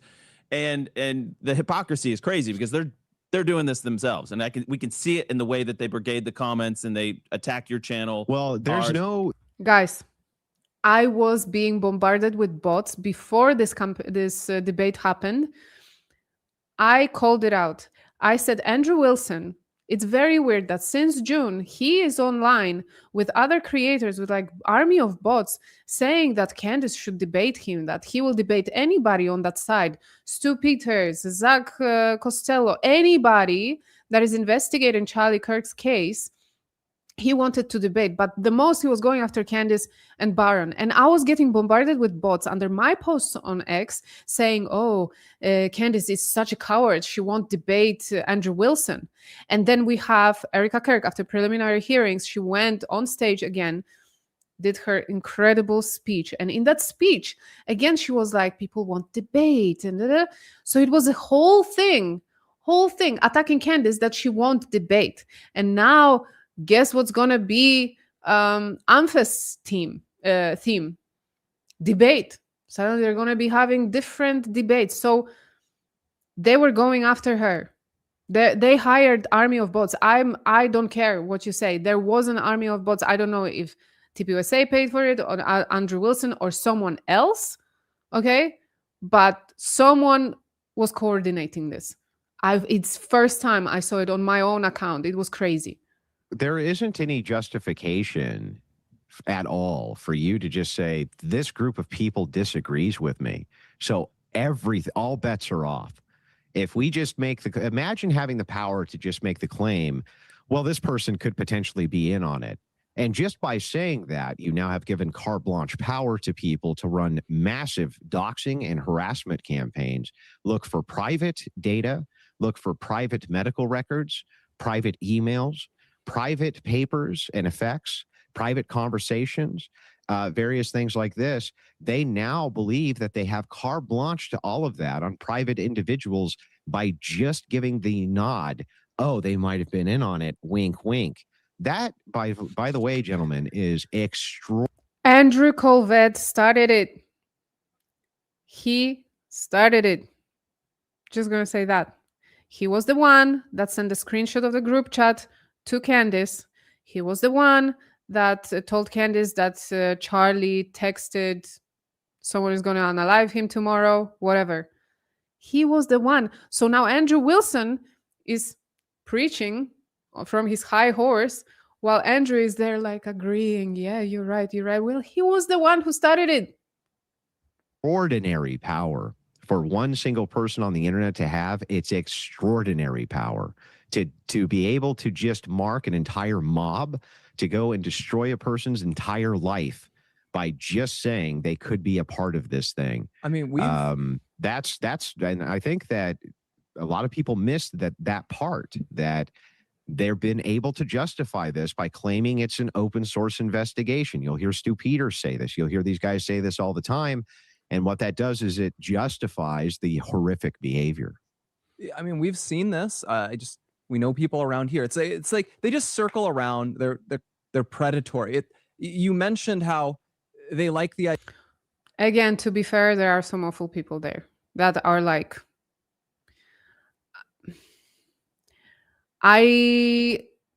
example, I'm not going after Erica Kirk just to go after Erica Kirk. I always repeat it. If she does or says something that is worth commenting on and I'm like uncomfortable with it and it has some kind of impact onto the case, I will comment on it. I will call it out. I'll discuss it. And sometimes I'll make jokes out of it. But that's about it. Okay. And I did produce content on her. However, there are creators, again, that take it too far, that use derogatory language, vulgar language, that straight up, honestly, say horrible things to her, about her, And I was never a fan of it. I was never a fan of it because I still believe there is room to act with dignity on our side as well. Whatever you believe, you might be convinced of something, still communicate it in a dignified way. All right? That's all I'm saying. Idea that when you claim you're an investigator, it lets you do anything to people. But I think a deeper psychological thing is it is addictive to people to be wantonly cruel to someone. And then if you can tell the person who's doing that, actually, this is morally righteous. That's an incredibly addictive thing. It's what drives the French Revolution, these Maoist struggle sessions. Like every great frenzy in history has had itself driven by this sort of behavior and egging on this cruelty. Are you saying that this is a leftist movement? I'm thinking it is. I think it is. I've called her followers Cantifa for that reason. They act like it is. Antifa It does. actually, Blake. Okay. What I said, okay, 30 seconds ago. And now I'm going to address Blake Neff, who, for example, said that Candace is a conspiracy freak or something like that. And if you guys are not from America or you're not super familiar with the language, kun is a very, very offensive word to someone that's black, okay? It's very offensive. So with the history of Blake, he was in trouble for racism before, we know that. Then he used this horrible word, never corrected it, never apologized. No one ever called him out on it from his team. Nothing ever happened with it. But they are telling our side that we are being, morally wrong. So, look, I'm the type of person that I will look at myself, I'll look at our side, whoever is on this side of Charlie's case, and I'm able to point out what's correct and what's not, because at the end of the day, being correct doesn't give you a reason to act like an a-hole. Still, you're still a Christian, you're still trying to be a good person, and if your goal is to get to the truth, really, even if you make mistakes on the way, do it with dignity. So you look back and you're like, okay, I might have made mistakes, I may have been wrong. Okay, at least I was okay with my soul. Blake makes a very astute point here that if you look at color revolutions of the past where they say it's us versus them, you'll see a lot of this in the posting as well. It's about the elites. It's about the oligarchs. It's about the dividers at the top trying. That's what Charlie Kirk said. Don't say we're saying it now. There is actual speech.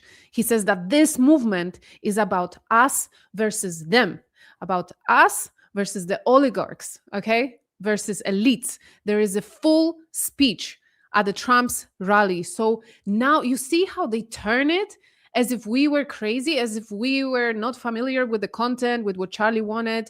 No, they're trying to erase that history. They're trying to erase it so they can do whatever they want. To keep us down, right? These are all, it's all very, very communist and, by the way, feminist coded. If you want to know the truth, it's very feminist coded language. The idea of, well, we're just being divided not because of worldviews, but because the, quote, rich, powerful elite want us to be divided. No, we actually, normal people have completely different worldviews from each other. They're going to be divided on political issues across the board. That is the state of affairs. Has nothing even to do with the elite. While I'm sure that there's some people who exacerbate guys, you see what's happening? Certain problems in order to get divisionary responses or rage bait or what have you. People have very different worldviews, but it's very, very feminist coded language, very communist coded language. I do actually agree with that because I see it over and over and over again. And you'll hear this in that particular movement all the time. There's no right-left paradigm. The right-left dialectic is false. The right-left paradigm is false. It's like, no, it's not. It's not false. I don't know how you think that I'm going to just like suddenly unite with 90 million abortionists. How do you think that works? Like, I'm just going to go, oh, okay, well, you're right. The elites are keeping us down. I'm going to go over there and unite with 90 million abortionists. I love it. I love looking at the surface of an issue. I love this when people are going like, oh yeah, the problem is the abortions, that women were convinced that this is something that they should do and that they can do and that it's healthcare. Okay, why were they convinced? Who convinced them? Why did they convince them? Maybe something to do with big pharma, maybe something to do with the elites that are making money of it. Maybe something to do with the political decisions around it. Maybe something to do with little hats. Guys, that's why we were on the way, when Charlie was alive, we were on the way to realize that what we are experiencing is the surface level issues. And people started looking under the cover. They started looking deeper at reasoning, okay? Where these issues came from, why these issues are there. So he's bringing up abortion, okay? So now the only two solutions are either to have abortions or to not have abortions. Why there are no solutions to fix the system so women's first thought is not abortion? How about that? This is another topic, and we might take some time speaking about it another time. Who want abortion legal and want to continue to murder children, for the next, however long the rest of my existence, right? No, I don't think so. I don't think I'm going to do that, actually. Yeah, well, and which is why your observation that they're partnering with some of these Act Blue groups, I think, is really apt and was a keen insight that you injected into the discourse, because it is feminist coded, it is left coded, and it's horrible. And I just want people watching to understand that we've had like low level staff had to have cops parked out in front of their homes because they got doxxed. And they got I mentioned harassed. you were mentioning that power to just sick a giant mob on people. That I was talking to a member of our staff who was featured in one of our recent episodes, and he had not seen the episode and didn't know what it said, and he just goes like, Blake, was I the topic today? Because I can tell, because I get the unsolicited Facebook messages, I get the unsolicited the text messages start to come in, like it all floods in. So he knows when he's been a character in the stuff that they're doing. This soap opera, this drip drip drip drip drip. And I do want to drip drip drip drip drip. This is another probably group chat text. Actually address that, because before the debate you reached out, and this is one of the reasons that Candace has said that you were our horse or whatever. Again, Andrew did this of his own accord. He's been on this since before I even knew he existed. He was debating people about this before I even knew who you were. But you did reach out before the debate and you said, hey, I've got some questions. Do you have any evidence about some of this stuff? Now, some of this stuff we didn't even know about internally because it was like on Charlie's phone, and Erica looked on the wrong apps. It was this text exchange, and you read it at the beginning in your opening comments. You have not disclosed it publicly, and I have told the team that it's yours to disclose it at the timing that you wish, and you've said you're going to disclose that on Friday. But that was something that I wasn't even fully aware of, the language that Charlie used, which was he was concerned about the left. And he was very specific about it. Now, the thing that was interesting, it didn't shock me a bit, because when I went back and looked at all of Kirk's public tweets and when he would do public speaking in interviews, if you're talking about Bill Maher, for instance, where he calls them the purple-haired Taliban, if you look at his tweets where he says that he's concerned that leftists are attempting to kill and murder him, that doesn't surprise me at all. Why? Because I received tons and tons and tons of death threats from leftists, and it's constant. Now, they've gotten smarter about coding it. They'll usually say things like, I hope you unalive yourself, or I hope you get what's coming to you. What's coming to you is coming soon. But it's all coded language for threats. Let's not kid ourselves. And so the interesting part here is, like, it didn't shock me a bit, because Kirk's entire pattern, when I went back and reviewed it, was he was really, really, really concerned a leftist was going to kill him. There was simultaneously another pattern, okay, about Little Hats Land, and they are avoiding the topic for now. They will bring it up, so I'll say more. But there was another pattern happening, And we all saw it. And then Andrew, he knew about the pattern. And that's why he screenshotted the message from the group chat and sent it to Candace and was like, this could be something, this is suspicious. He passed it on. He passed this message on. Then we have Joe Kent, who was suspecting the foreign influence in this whole thing. Okay. It's not like there was only one pattern. All right. I will accept the fact if Charlie, this is the only text he sent out on the 9th of September, and he just said left. Cool. We're going to see the message. Great. I am willing to accept anything that's real. Okay. Because the end goal is truth. But at the beginning, we knew that it was Andrew Colvett that told Candace about the message. And when she asked, who did Charlie mean? Andrew said, I don't know. But he also shared the group chat message where Charlie left the Little Hat's cause. And then Andrew Colvett is a person asking, where did she get this narrative from? And then it looks, at least appears at the moment, based on all the evidence, that one did. That's exactly what happened, Well, that his fears were completely justified. Andrew, we have stories specifically about this. The only time I ever saw Charlie remove somebody, because sometimes security, somebody who's acting up, and we didn't even hear about it until after the fact, security will remove somebody or whatever from an event. The only time I ever saw Charlie say that person needs to go was when he personally felt unsafe around a trans person at one of the events. And he was like, I don't feel safe. That person needs to go. And he sensed this for years. Shortly after I started working with you guys, spring 23 was the Covenant shooting in Nashville. And Charlie said, like, this is going to be the first. There's going to be a lot of these. And I was skeptical. I was like, I remember shootings are rare. You were and contrarian on that. I was contrarian. I was like, shootings are rare. And it's, if they're taking feminizing hormones, that's going to make you less likely to do shooty type stuff. And I was totally wrong because there started to be more of those. There was one.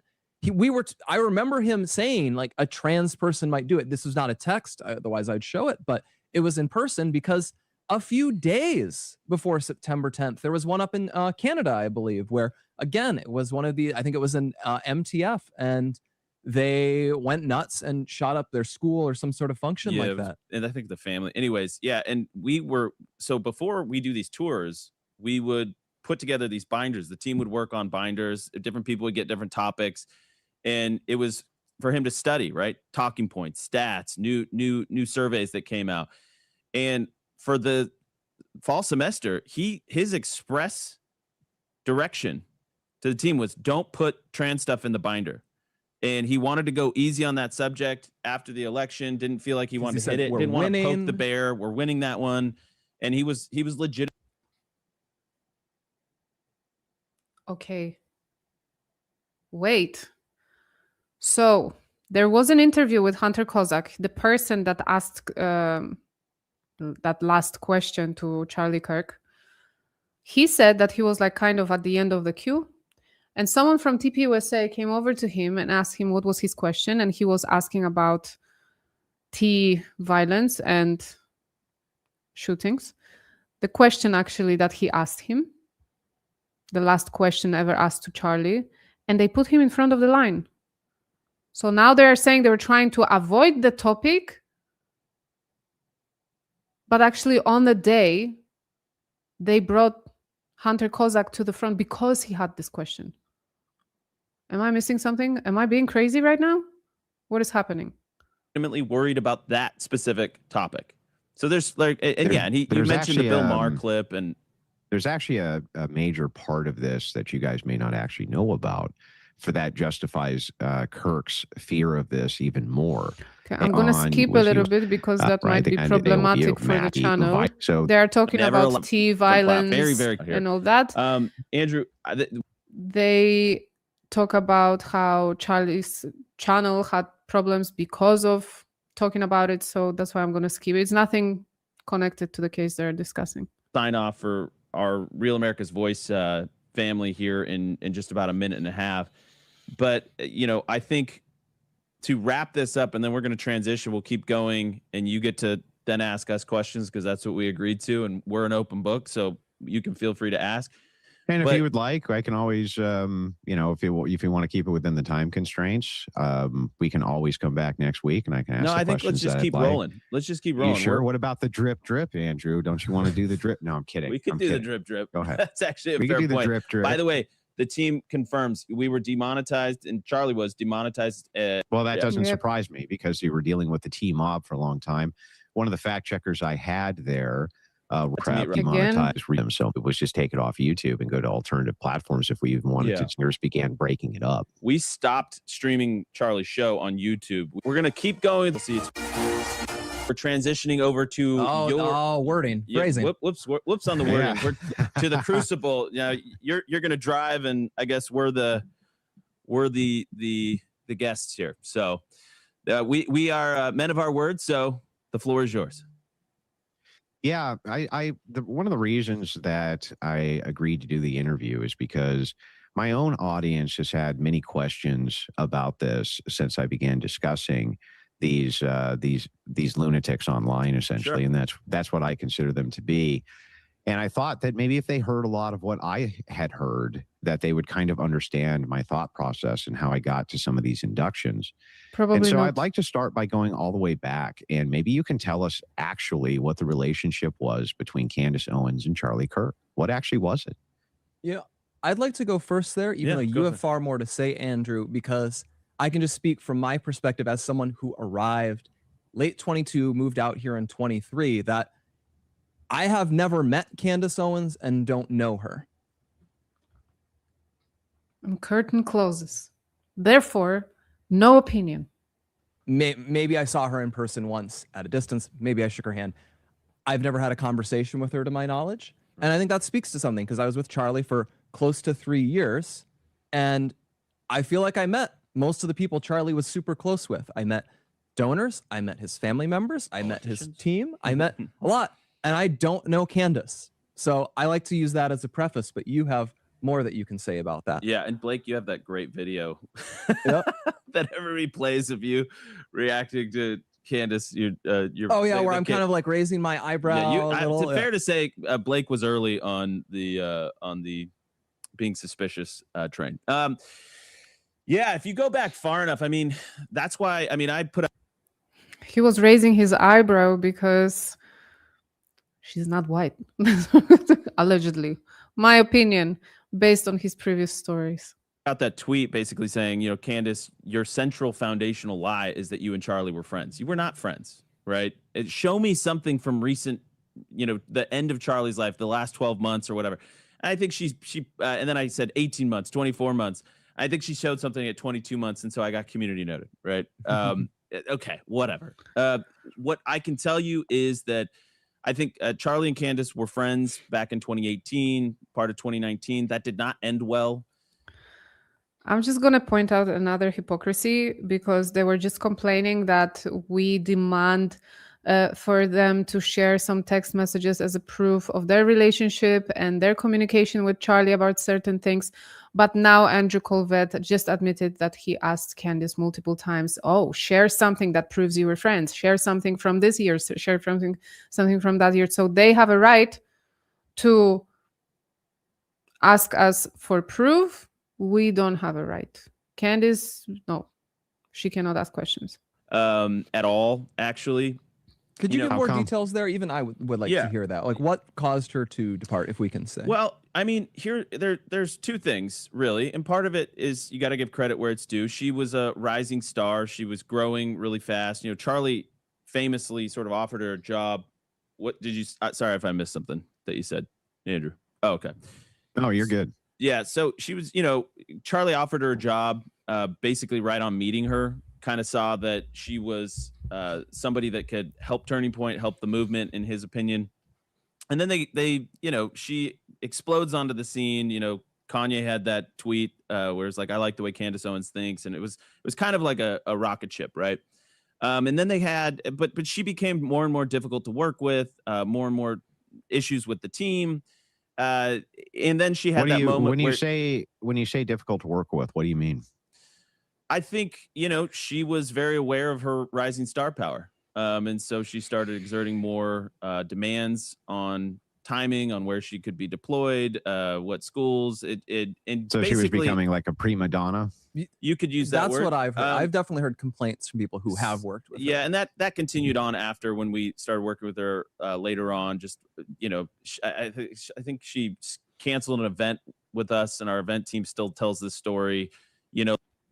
She already explained herself on her show, and she said it was one event, and it was Kanye West who invited her to Paris, and she was wearing this White Lives Matter T-shirt with him, and it was all with Charlie's blessing. Everyone had a problem except Charlie, guys. Charlie knew that it was great exposure for his business. Like the day before, and we had to scramble to get it replaced because she ended up in like France with Kanye or something the next day. And so anyways, the point is that it was just an ongoing kind of growing frustration. And then she had that event where she basically said Hitler was great if he just would have stayed, in. This one gets me angry because this has been debunked so many times. This is such a slimy thing to do. She has never said that Hitler was great. She was talking about nationalism. You can see her show. And she even said on her show that Andrew Wilson was like, wait, that's not what she said. Even he had to step in and he was like, that's not what she said about the guy. Germany. Stayed in Germany. Germany, which, there's a lot of problems. Now, to be fair and charitable here, right? Just to be as unbiased as possible. I did go back and review that clip, as that seemed like it was the turning point for Turning Point was that actual clip. Sure.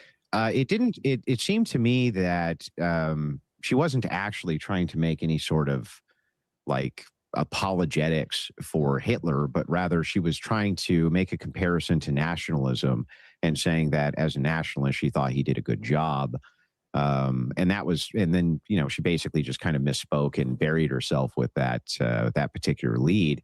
But obviously it became a massive PR nightmare for Turning Point, right? That's how that ended up playing out. Well, I think it's one of those statements where you can defend it and then, in isolation, and then events afterwards, I think, lend greater clarity to it. Yeah, it was part of a whole. Like the defense you could make is, she just meant, he wanted Germany's economy to grow. He wanted to undo Versailles. She didn't mean the weird, kill all the Jews. Except then, right.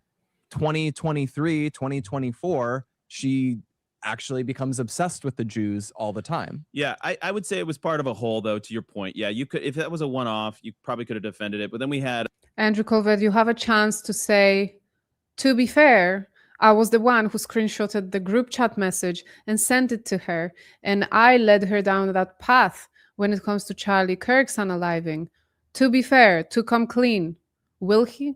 a bunch of chapters that were really up in arms about it. And then you had this, I think it was the Christchurch shooter in New Zealand that said she was, this guy was inspired by Candace. It was like a whole. This one. So they claim someone did a crime because they were inspired by what Candace said. This reminds me of a conversation. I already brought it up on my channel one time, but I'm going to repeat it because it illustrates how some people think and how wrong this is. When Charlie was unalived, someone that I know told me, well, good, he was a racist, he was this, he was that. I disagreed with him. And I'm like, so he deserved to be ended, for his life to end? She's like, no, I misspoke, but I did not agree with what he was saying. So I'm like, okay, what did he say exactly that was so fueling to you? And she couldn't point something specific. She just said the stuff he was saying, someone could have misunderstood and then do something bad.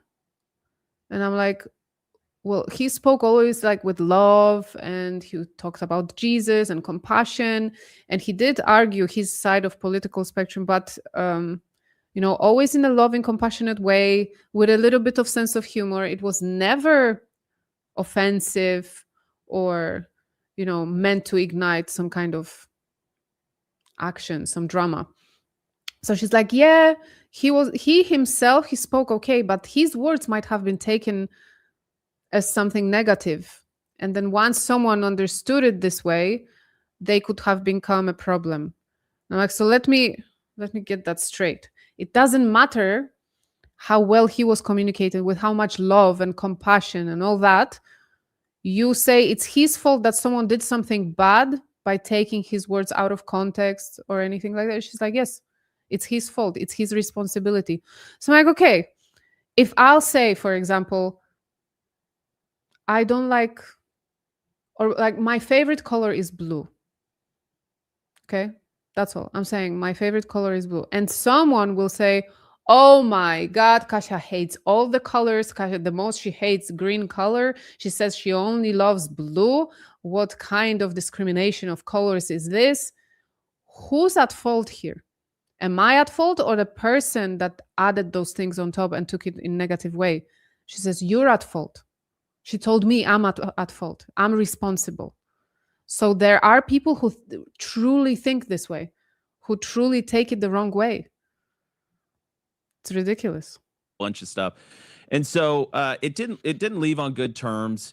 But you know, Charlie, being a gentleman, wanted to make sure that the transition happened in a I guess you would say like a kind of a soft landing sort of way. Tyler Boyer helped her start Blexit and file the paperwork. I think the original paperwork was filed at Tyler's house at the time, is the story I've heard, but who knows the details. And you know, provided her with some donor money that and donor contacts, and there was some issues there as well. Anyways, the point is there was a lot of, I think, hurt feelings. It didn't end well. So all we have is Charlie ever speaking positively about Candace. Once he said he would be comfortable to just sign everything onto her, the whole TPUSA.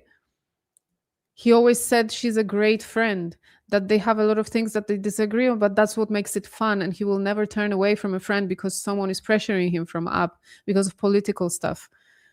And he defended her when the things went down with Daily Wire. He literally spoke directly to camera, speaking to Ben Shapiro, saying, you're wrong for this. You're wrong for this.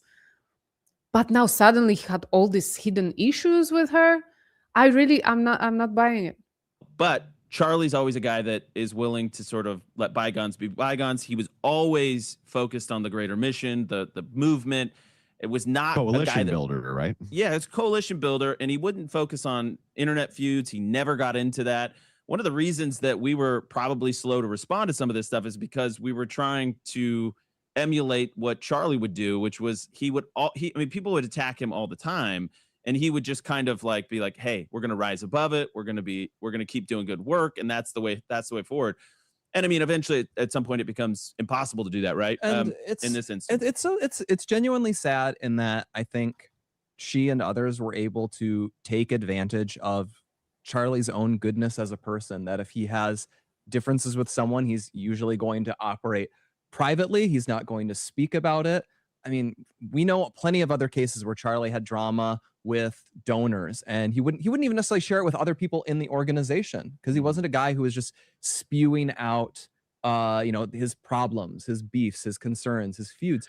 And that was one reason he was a good bridge builder, because he would So we decided to remember that he wasn't doing it and to do it, to double down on doing it. Pair things with people later. Yeah.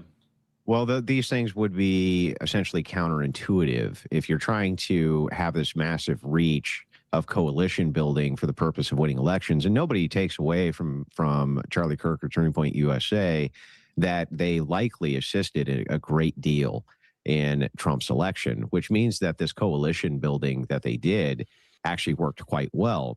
So I don't think that there's anybody's disputing any of that. The main question just becomes this: one of the kind of landing pad for these people is they start with the assumption that Candace Owens and Charlie Kirk were besties. They were great buds. They were the besties of all besties. They were great friends, and they always were great friends. And she's just trying to find out what happened to her friend. But that narrative, as I learned when I was there, actually is not in fact true. And so that's what I'm asking you to speak to is is there any real truth to that narrative at all? No, and especially at the end, I would say, okay, maybe 22 months was the cutoff. I don't know what the cutoff was exactly, but no, I said online and I'll say it again. Charlie was basically managing that relationship. He saw what she did to the Daily Wire. She saw that that became a huge spat where he originally sided with her. Yeah, he did because in our history with Daily Wire was mixed, right? We had differences of opinion politically. We weren't always sure where that relationship sat. But Charlie, it's a great example though. Charlie was the one who invited Ben to speak at AmFest in 2024 and 2025. He personally invited him. And so he was willing to kind of say, hey, what's in the best interest of the movement? Do we have 80% agreement and 20% disagreement? Okay, cool. Let's do this together. And so, yeah, they were not in any way, shape, or form friends in any traditional sense. But I think what would happen was, for example, I would have to have the hard conversations with Candace. So that would fall to me or Justin on the team saying, hey, you can't speak at our events because you've been like juiceburging too much. But she's been speaking at your events until 2024. So again, you're lying. This conversation probably happened when you were terminating her contract in December 2025. What is going on? Andrew Colvett was going after Candace very strongly during preliminary hearing. He was on her case. I thought it looked like rage baiting into saying something defamatory. I did a couple of episodes about it. She started dropping screenshots of texts with Charlie. Why TPUSA doesn't drop any text proving Charlie was annoyed by Candace or that he didn't want to be friends with her? If something like this exists, by all means. But I do remember Candace addressing Erica saying, Erica, you have his phone. You know I'm not lying. Blake, the guy who never even met Candace, suddenly is an expert. It's all very weird. Sorry, and then you'd talk with George and all this stuff. And he would send her like a nice text about, hey, I see, attendance at Catholic churches is going up, right?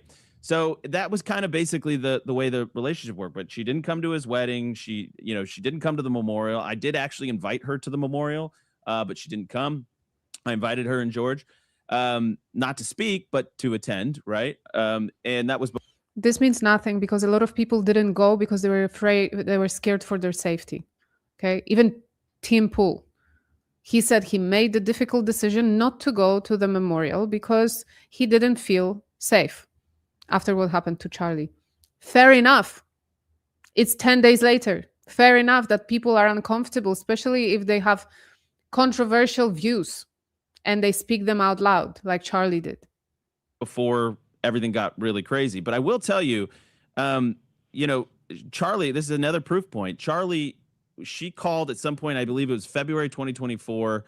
Things were getting going bad with Daily Wire and she needed her own PR. And Charlie said, Andrew, you need to do this and help Candace. And I was like, I don't know about that. I have some misgivings, some pretty serious misgivings.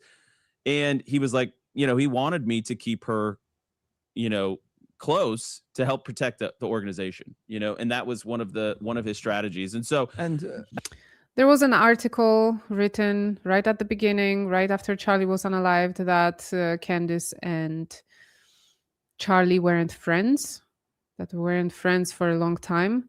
And Andrew, Andrew. And I hate that's, I'm not going to be mean. Okay. And Andrew wrote to that publication and he made sure that it's corrected, that they remained friends. They were friends. That was already when Candace was talking, out loud, started voicing her theories, okay, and grieving openly. So I don't know. Back then they were saying they were friends. Now suddenly they weren't friends. I don't know who to trust, guys. This stuff because I like to keep Charlie's private stuff private, but like when you are constantly confronted with these allegations, at some point you're backed against the wall. Yeah, and I remember the truth is it was a gradual process. So Charlie was taking Candace's side. That video you mentioned where I kind of have a funny look on my face. that's happening where Candace was on her way out of the wire and he was siding with her.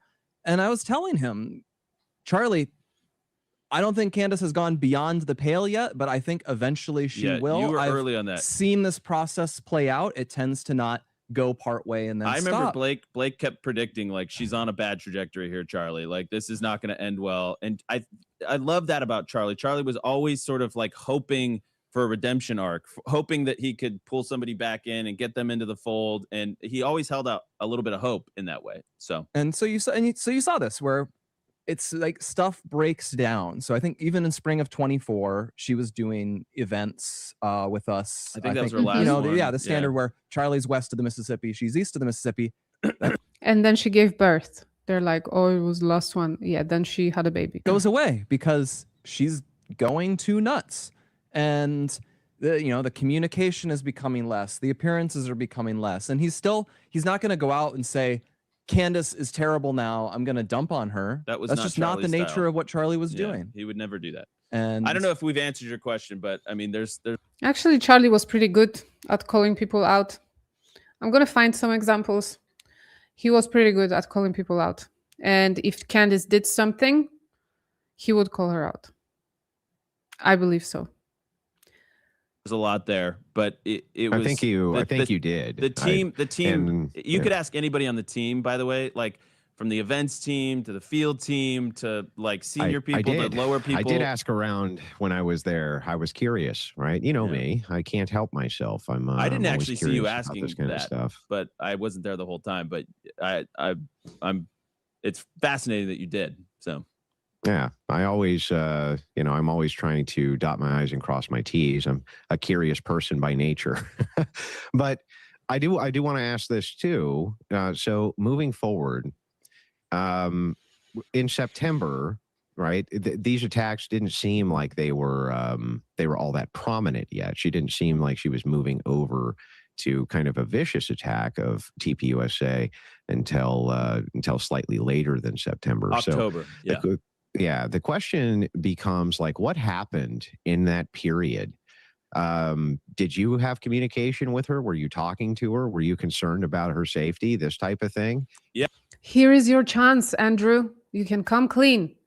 Yeah. What was the interim there that caused her to move into, we have to destroy TPUSA? Like what actually happened there? Well, man, you're tempting me to share something I haven't shared before, but by all means. So I immediately was in touch with Candace. Again, reminding you and the audience, I was one of the people tasked with sort of, being her point of contact with the org for a number of years. And when everything happened initially, you're sort of, it feels like the whole slate is wiped clean. You have new beginnings. This terrible thing has just happened and you're reaching out to people and talking to people. They're reaching out to you.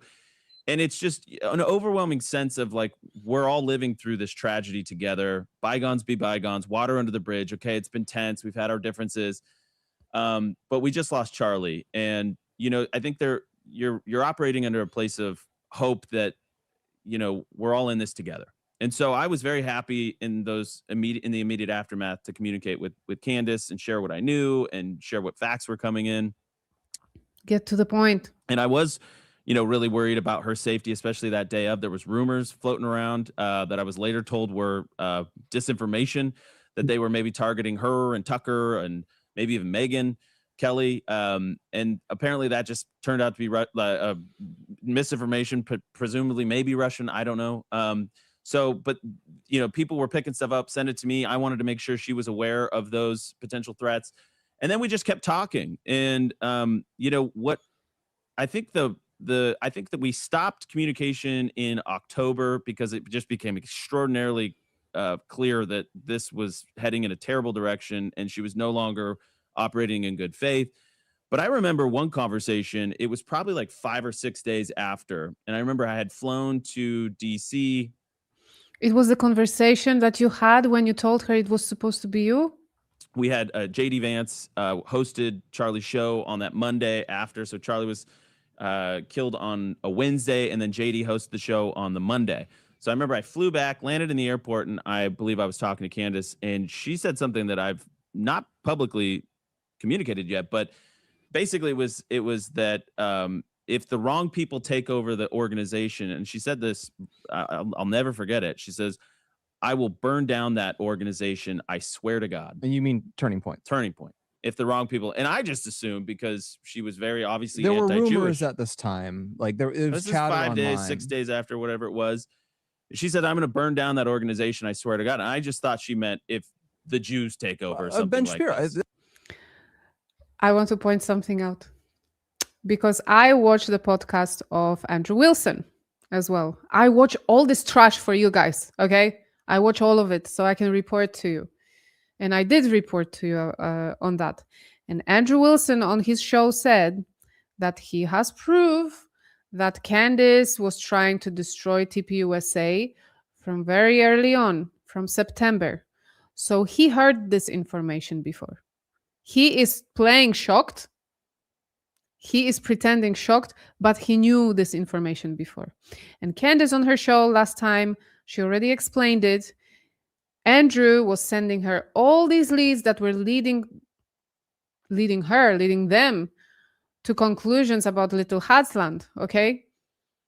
And then she was like, okay, if the organization will get into wrong hands, because she was assuming some wrong, shady donors were appearing, were trying to take over. She's like, I will burn it to the ground. So, meaning, guys, if you care about something, you prefer to destroy it rather than it getting into wrong hands.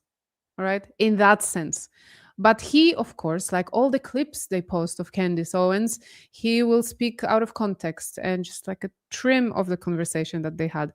I wasn't, of course, a witness of this conversation, but I'm piecing things together from what he said, Andrew Wilson said, and Candace said on her show. Let's just say the name. Ben People were Shapiro, throwing yeah. out because Ben Shapiro had appeared on the show. And Some people ran with like Ben Shapiro has now Look at Andrew Wilson acting. This is Oscar worthy, by the way. taken over. Turning Well, he Point hadn't USA. appeared. I don't know if he had appeared on that. I think he was actually going to show up the next day on the Tuesday because it went JD, the Daily Wire guys, Glenn Beck, Megyn Kelly, Tucker Carlson that first week. I don't think that you even know what you just said there and how much of a bombshell that is. Can you repeat that again? Yeah. Did you just say that Candace Owens told you that if the wrong people take over TPUSA, she's going to burn it to the ground? Yeah. He should be wearing pearls so he can clutch them. Like 5 or 6 days after Charlie was killed. And then what did you say? And I and how said, she I replied? told her because I knew that Charlie had told me multiple times, and multiple, I'll say 2, maybe 3 times I'd heard it. Then I was at Aspen when and I've it. said it was a miasma. This would come up in conversation, and everyone would say we all just knew if something happened to Charlie that Erica would take over, but we didn't think that hard about it because we just kind of assumed Charlie was going to be with us for the next 56 years. But at that point, I told her before it was public information, Erica, I think, is going to take over. And, she's very conservative. She's Christian, like this is what Charlie wanted. The board was informed about this when Charlie was alive. Like, this is what's going to happen. Like, you don't have to go there. I remember because like a chill went down my spine. And I said, Can we see the Aspen video? Or just to use the opportunity, since you mentioned it, Erica taking over. Where's the Aspen video? well, don't say that, Candace. Like, Erica's going to take over. And you kind of heard her react like, oh, okay. Okay. Like, This is such a BS. Let's go back to her early shows. She was thrilled that Erica did it. She felt sorry for her of how much work and how much pressure she's going to be under, how much scrutiny and what she's signing up for. But she was like, Erica is just a moment, this is what a speech, what is this? She was ahing and ohing over her, okay? Let's not pretend it wasn't like that. She was happy that it was Erica. And then everyone else was like, what are you talking about? Did they pay you to say that? it kind of it takes on it takes on a different meaning over time, I think. Let's see now the skills of conspiracy theorist Blake Neff. That in the moment you felt she's going to it means burn it she's reassured to the ground. She's going to burn it to the ground. But now it gets back.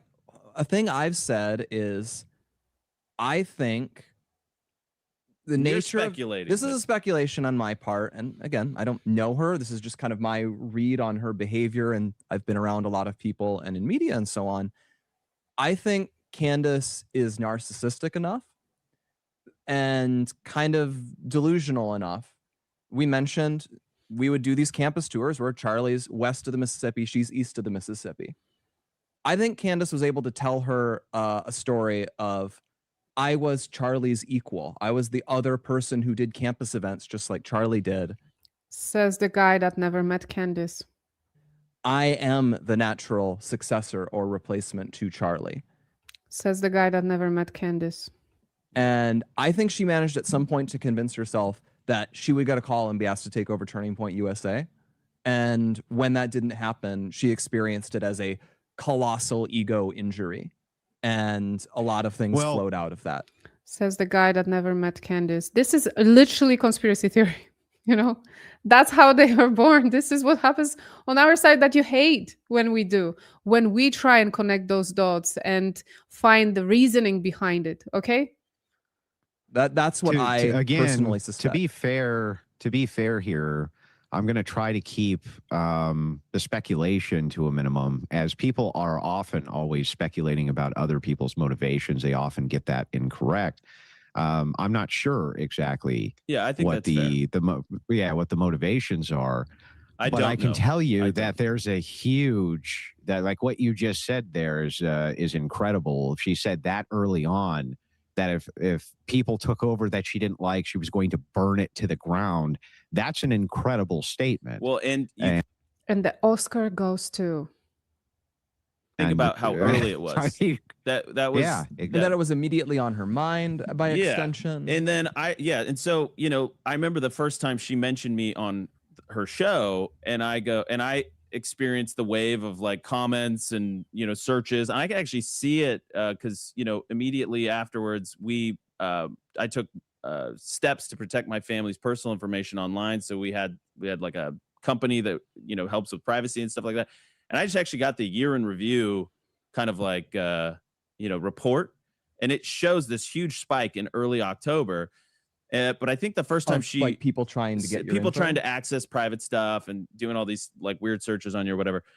And so I remember, I don't know if it was late September or early October, but I texted her. I go, "Did you just bring me up on the show?" And she goes, "Yes, I did." I said, "Did you say good things or bad things?" And she says, "Good things. I told the truth." She's like, "You've always been so good to me." And it was like, Owen said that because she had no nefarious intentions towards anybody at the beginning. She was just doing investigation, and she started, receiving leads and information, and it was taking her into specific places. About you. Yeah. And it's like, and that told was, me You've anything always like that. been so you've good always to, been so and I good was to always me. really nice to her. And she, even some of the tweets that are text group chats texts that she shared, we're being supportive and we're being in good faith, and we're proceeding on as though like we can work together and things can be harmonious in some way, shape, or form. And again, we didn't want her to turn on the org like she did to Daily Wire, so we were always had that in the back of our heads. But so I was always nice to her. So were you friendly? Were you friends? Were you supportive because you were genuine, or like they cannot keep it straight? It's either that you were fake and you were just trying to keep her calm and like on good terms, or you were friendly and you were friends and you were supportive and genuine. I'm actually a nice guy, as you said. Like, it's probably actually one of my flaws. But I was trying to proceed in that vein, especially after losing Charlie. You're hoping everything like blank slate. Like I said, we're moving forward together. Like the movement needs to coalesce. All of this in good faith, and then the rest is history now. And we saw what happened. Well, let's move backwards a little bit, if you guys don't mind. Shortly after Charlie Kirk's assassination, your first day back at the office, right? What is this like? What is the actual atmosphere like at Turning Point USA? Not just the founder and figurehead, but also close friends, and in at least one case, family member is now murdered. He's been assassinated. So he is asking this the way he asks these questions. What I would ask is, it's been said that Erica was back in the office immediately, and she was speaking with donors, and she was locking donations, and she was full on all day in the office. Can you confirm or deny? You know, because that's big deal for everyone to know what was happening. That's one example that I would ask. Obviously, probably people were crying right after, and they were preparing all these events. It was hard work. We know it also from Aubrey, the fired woman. So like that's a very weird question to me. Let's hear it. Fascinated. What is the atmosphere there like at this time?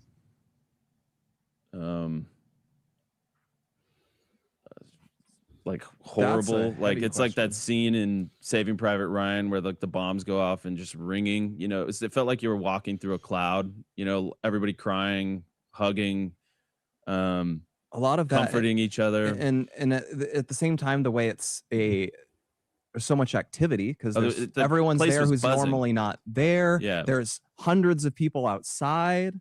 Thousands actually. Thousands. It became like a kind of a I don't know, like a shrine outside, and people. It was like people were making pilgrimage, which they can still do, by the way. If anyone is in Phoenix, people do still come. People do still come up and just pray, lay flowers, still to this day. But yeah, so there was just so many people around, and then like all these friends of the org throughout the years just wanted to come, and so there was just people that aren't normally here. They were here, and there was a lot of distraction into activity because so many things needed to happen. Yeah. So Erica delivers a statement from the studio here. I believe was it Thursday night or Friday night? But it was very quickly. Friday night was, so we came back. So here's what I say. So I flew from California to Salt Lake with or Orem, I guess, Provo, with my wife immediately. Everyone constantly makes mistakes with everyone makes mistakes when it comes to Andrew Covet's flights. Constantly. When Blake was on X Spaces, they asked him from where did Andrew Covet fly, and Blake said from Phoenix. They're like, from Phoenix, and he's like, no, I don't want to say from Phoenix. I don't know where he flies. Now he made it. He's like, he doesn't know where he flew to. If he flew straight to Provo, how would he confuse it with any other place? That's weird. JD Vance takes all of us back down on Air Force 2 to Phoenix, which was like, he still has so much. Nothing else happened in between. He flew into Provo, and then JD Vance took them back to Phoenix. That's all. Nothing worth mentioning in between. Appreciation and gratitude I extend to him for that gesture. And I think on Thursday I did Steve Bannon flew to Salt Lake, or he actually wanted me to do a show, and I remember I just sobbed like a baby. Like I still think about that. Like I'm not one to really show emotion in public, but that day I just couldn't help it. And we were reading this tribute to Charlie, and I kind of just lost it on air. And then JD flies us back down to Phoenix, and then on Friday we all the team got together, and we were like, we really want to do the show and just remember Charlie. And that was just like a really heavy day. And I remember Friday night, Erica, that's when she gave her first speech, actually right behind where Blake is sitting. Right there is where we set up just a podium lectern, and she gave that speech that was it just felt like the whole world needed to hear from us somehow. That was just this like collective feeling. Well, so let's back up a little bit here too. Again, it is completely fair to say that this environment that you find yourself in, besides the fact that everybody, of course, is sad, depressed, everything else because Charlie's assassinated, it sounds like this was complete chaos as well. Okay, I see what they're doing. They are setting up a narrative. Anything that went wrong in these first weeks, guys, anything suspicious that you saw, they were grieving, they were overworked, they had so much to do, all these things were happening. Just, have some, be charitable, as Andrew Wilson says. Give some grace. I see what they're doing. It was Total it was so chaos. busy. It was quiet in like a heavy way, but Think- we still had to keep doing stuff, which was extraordinarily Think about hard. everything that happens in the following week. We have guest hosts who are big names themselves. Each day we have some stuff that happens out of the White House on the Monday with Vice President Vance. So you have getting a team to DC to do stuff with the Vice President of the United States. You have super high profile guest hosts Tuesday, Wednesday, Thursday, Friday.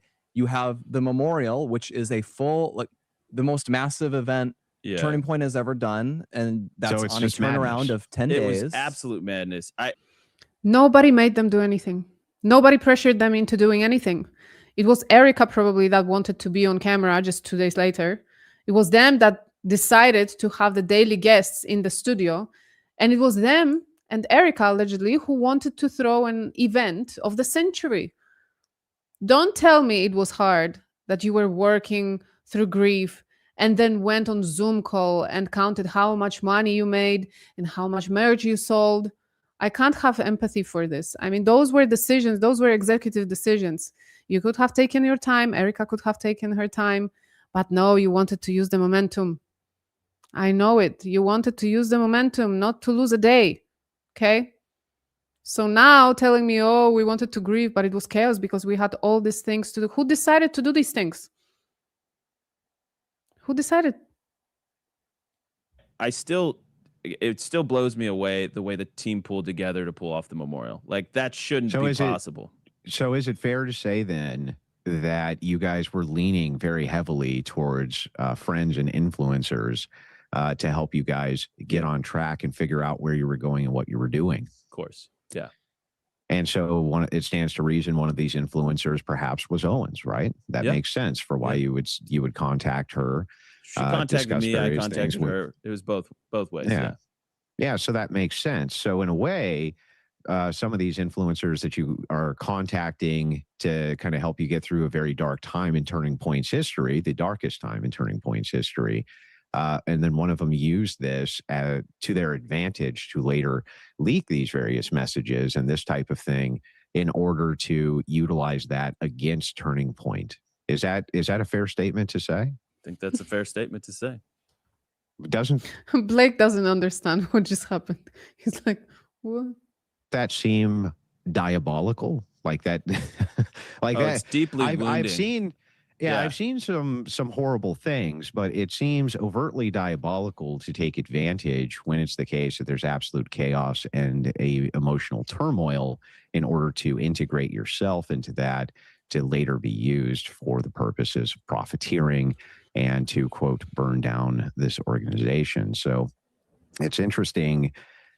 This is part of the reasons why I asked the pointed question, and forgive me, I'm not very emotional by nature. I just want to get to the actual facts. It does seem Anger and embarrassment, also emotions, by the way. You don't have to cry to call yourself emotional. It's enough to lash out at OF girl. That's emotional too. that some of these people took advantage of this because it was a dark time. And if you think that that's fair to say, were there other creators that came in to support you who you never thought in a million years would have? Yeah, you would be one of them.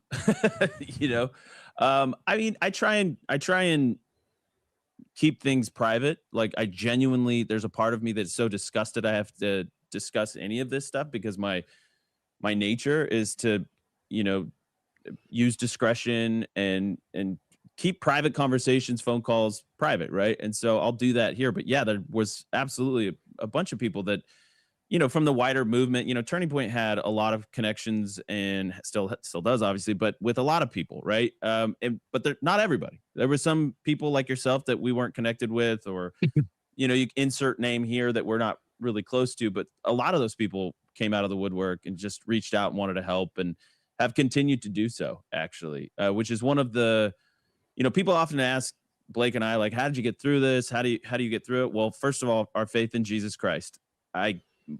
Like our faith is so foundational And that was something Charlie was, I mean, he said he wanted to be remembered for courage for his faith.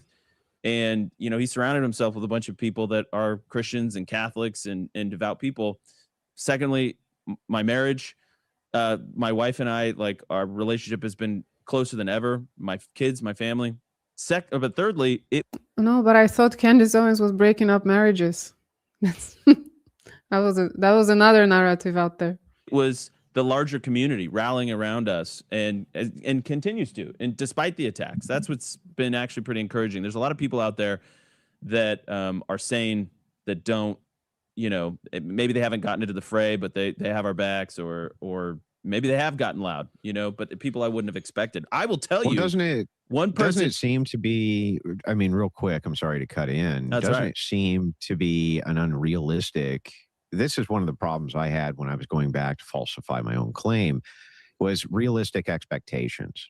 So, first of all, Kirk wasn't just a figurehead. My understanding is that Kirk was very, very invested in the daily runnings of TPUSA. Is that correct?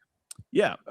Yeah. He was really hands-on, certainly, but he also had it set up in such a way that, like, if he had to go travel, do these tours, that, like, you know, the people he put in positions People can of hold down power, the fort. they know what they're doing. I mean, Charlie was a supremely talented manager in the sense of being involved in everything, but not micromanaging everything, because he recognized that was impossible. I do want to address So one then thing with isn't that. it Yeah. so then isn't it unrealistic, the expectation that while all this chaos is going on and emotional turmoil, as TPUSA is trying to find its legs again while all this is happening, isn't it an unrealistic expectation that everybody's going to say all of the proper things, they're going to do all the proper things, they're going to have the best foot forward with every public image event? Doesn't that seem unrealistic on its face? To me it is, but you're also looking at this with a in good faith, right? You're applying some amount of sympathy to us. What's been amazing. What did I tell you? What did I tell you? Have some sympathy, people. So like, you talk about this first 2 weeks, you have people running all over the place. It was not even controlled chaos. It was just chaos, right? Because, you know, one of the things about Turning Point when Charlie was with us was, you know, it's like I had the title of spokesman, but Charlie was the spokesman, really. You know what I mean? Charlie was the drum beat at the front that would, you know, go do the interviews and things like that. So, you know, now you have all this media attention. You have all these people that are coming to you because they want to help. They want to do something nice for you. So you want to also meet them where they're at and try and, you know, fulfill the request. So you had that times like 100, 150 people just running around like crazy for the first couple of weeks. And it took us a little while to kind of like rein everything back in. To fire some people. So there is only pure followers of Erica Kirk in the company. And get some like protocols in place, you know?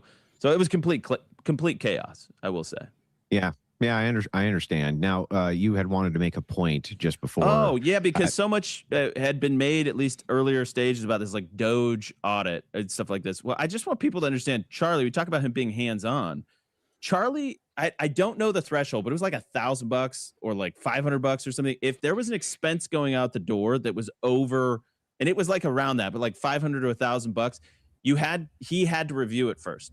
Charlie knew where all the money like of the org was going all the time. I mean, he was a stickler for it. So these accusations like he was somehow a dupe or he was naive about these and this has gotten insane him. over time. There was an episode maybe a month ago or so where Candace ran with the idea that Tyler had like progressively replaced everyone. Suddenly we are calling it an audit again, by the way. I thought that we were supposed to call it an effort. Anyway, nobody claims Charlie was naive about it. The speculation here is that he wanted this specific audit because he started noticing not only money missing, but also realizing that he didn't know where all the money was coming from.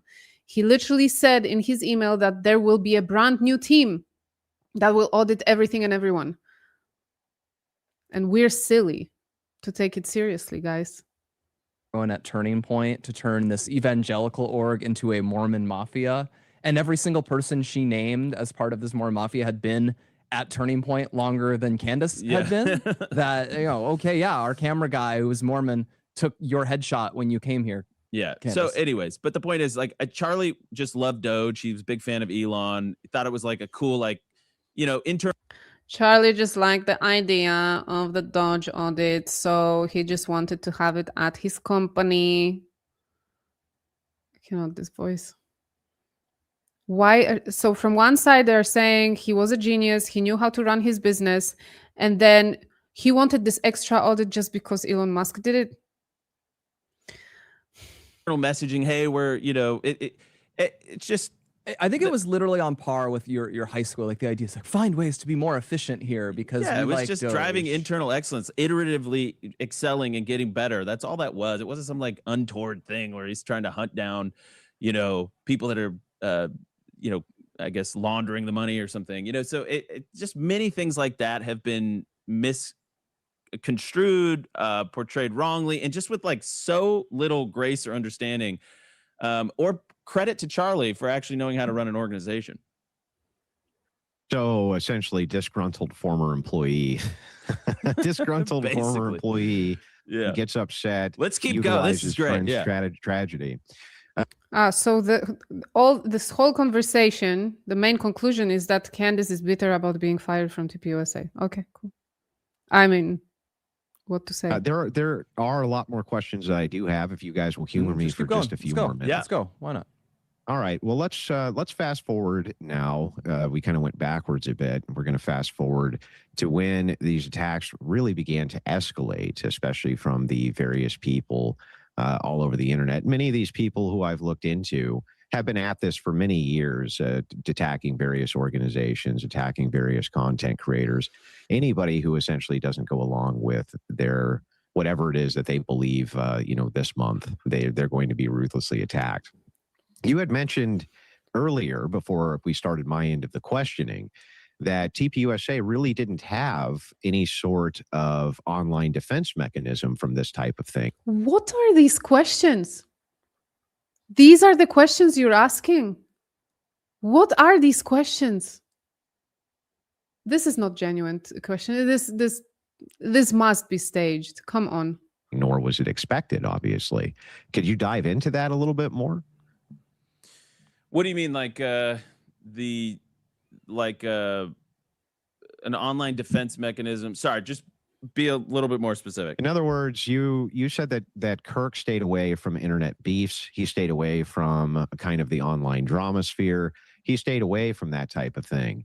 So when these attacks escalated, were you just kind of caught by surprise that this was even going on, because it wasn't a thing that TPUSA traditionally we were had ever had to definitely deal not with? geared, probably, I would say, to fight that type of war. Certainly the unceasing nature of it, because Turning Point had been attacked before. Charlie had been in Usually by the left, before, though. by the left, or by more, you might say, more moderate. Well, I don't even want to say more moderate factions to the right. We had the Groyper War way in the past, and those guys would go after Charlie. And sometimes you'd get, we'd been through a few rounds of people trying to say Charlie was anti-Semitic, and I think that usually had some sort of factional struggle to it. Sure. And so he'd been. Oh, this is so offensive to call Charlie antiseptic. My goodness. Attacked before, but I think what was special about this one is Charlie had never been the subject of conspiracy theories before. Yeah. And which, by the way, as you're seeing with the Lindsay Clancy stuff, it's like there's no reasoning with some of this stuff. And you're just like blown away at I think you called it the fallacy of the gaps, where people just like fill in the gap. Like that was completely new. But what I mean.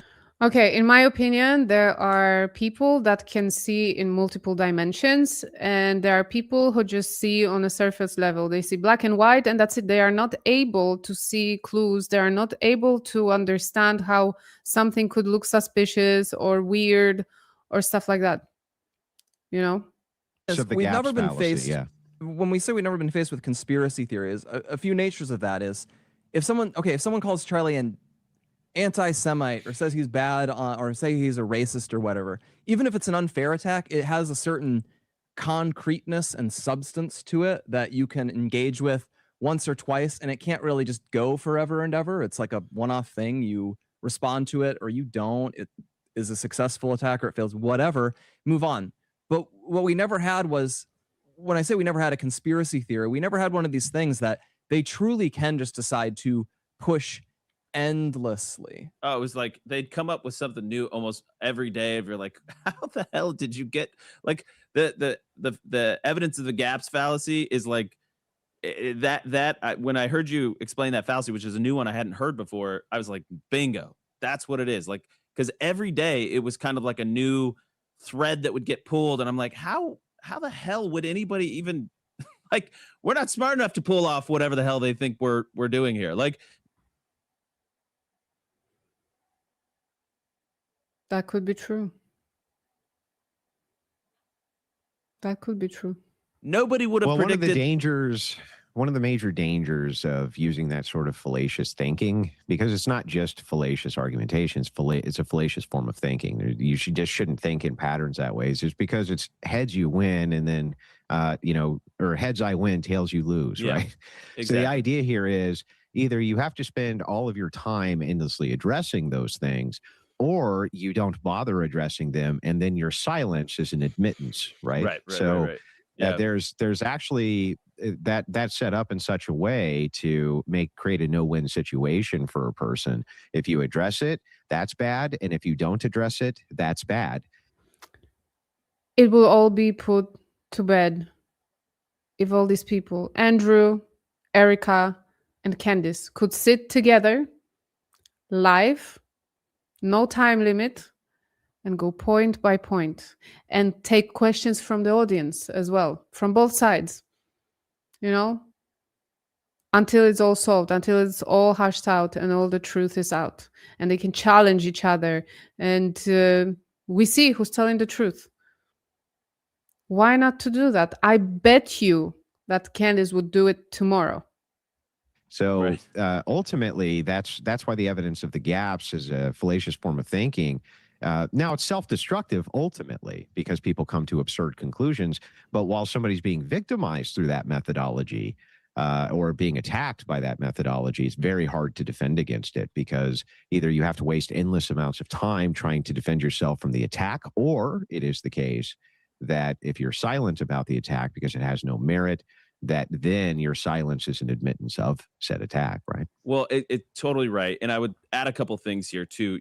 When Charlie died, we lost our biggest megaphone, right? We lost Charlie having millions of followers to set the record straight on XYZ. So we lost a very practical, function right there.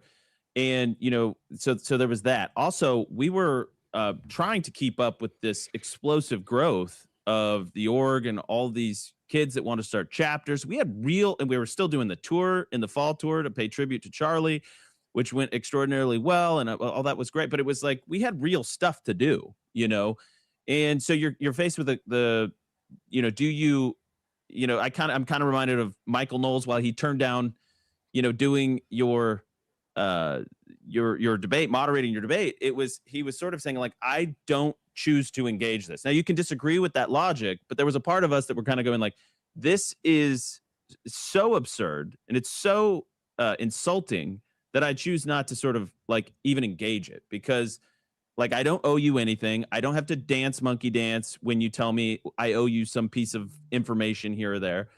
And so there is that kind of thing. And then ultimately, obviously Blake has become more outspoken. I've become more outspoken. And I think the other thing that was interesting about this time is that it was the timing that was interesting when they became outspoken. It was from the first day of preliminary hearing. And I was like, why now? They were basically rage baiting Candace into saying something bad. I couldn't believe it. It was around the time when they were blaming Candace that every time she posted something, Erica was receiving more threats. So I think they were trying to prove a point, and they were trying to rage bait her and her followers. It's still my theory. Assumed that what Candace was saying about her relationship to Charlie and her proximity to the org was actually true. They were also assuming she was a conservative, and I think that has been both of which have been, I think, proven untrue. And she'll deny that, and she'll say that we were besties or whatever, but it wasn't true. Okay. And the point is, those lines have gotten clearer in the months since, and I think that's been helpful too. So people kind of understand where the two sides are at. So just moving backwards very quickly back to Charlie and Candace's relationship, was he pawning her off on other people? Is that what was going on, just to kind of maybe not get her to not freak out? What was going on with Yeah, that? I mean, it's They've already exhausted this topic. He has this tendency that he speaks about something at the beginning and then he circles back at the end. Again, let me give it another shot. Why?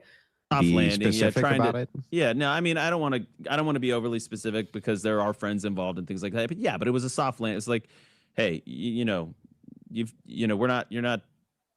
we're not trying to like fire you and humiliate you. We're trying to do it graciously, and everybody can still be friends and all that stuff. So yeah, it was. But Gotcha. that's basically what happened in 2019, I guess, early 2019. The typical "you're fired, here's the handshake on the way out, and good luck to you."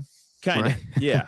And then that Kinda. iterated. He said it third time. They're trying to, push it, believe it, spread it. That's the new narrative. Right when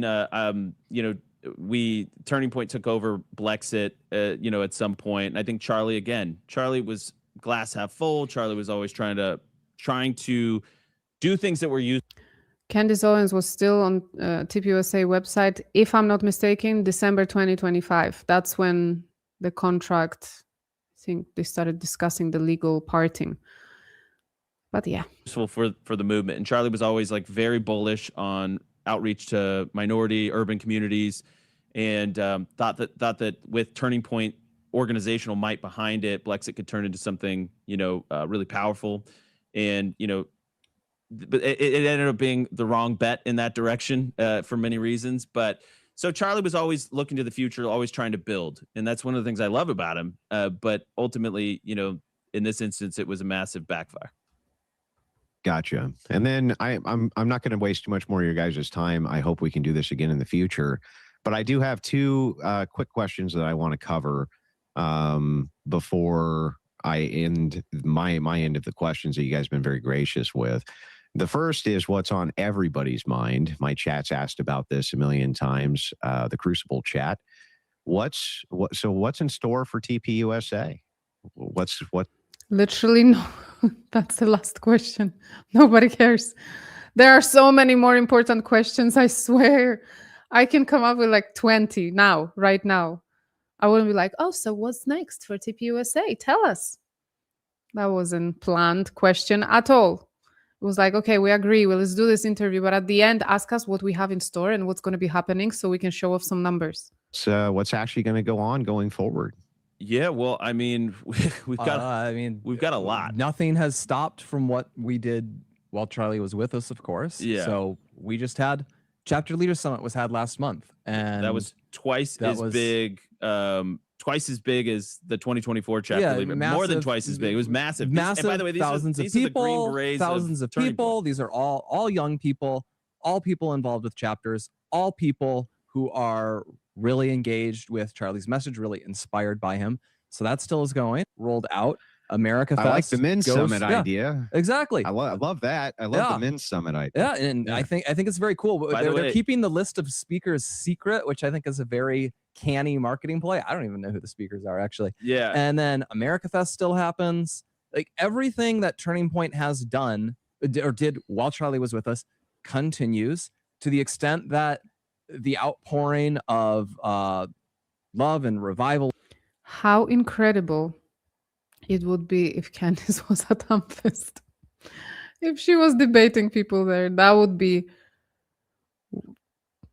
it would be awesome. And support happened after the... Probably dangerous for her. I'm not saying she should do it. I'm just saying that if suddenly she came out as a surprise guest, jaws would hit the floor.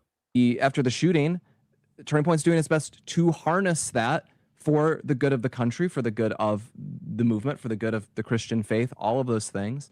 So we got AmFest coming up. There's going to be a lot of debates, by the way, because, we'll debate data centers, flock cameras, foreign policy, all that stuff. So it's going to be huge. AmFest is going to be massive. And do you think he asked this question? Andrew Wilson asked this question because he's fishing for the job. I have a feeling that he will have a lot of, he will have a contract by December. For sure. He will have some work to do. And by the way, if you missed my last episode, we find out from Andrew Wilson that his wife was with him at the headquarters in June, and she sat down with Andrew Colvett and told him there need to be some changes at the Female Leadership Summit and that they're going to do changes. Rachel Wilson is giving advice for the Women Leadership Summit, and Andrew Wilson even said, oh, Alex Clark will not like these changes. She will not like what's coming to her. So Rachel Wilson, the vulgar,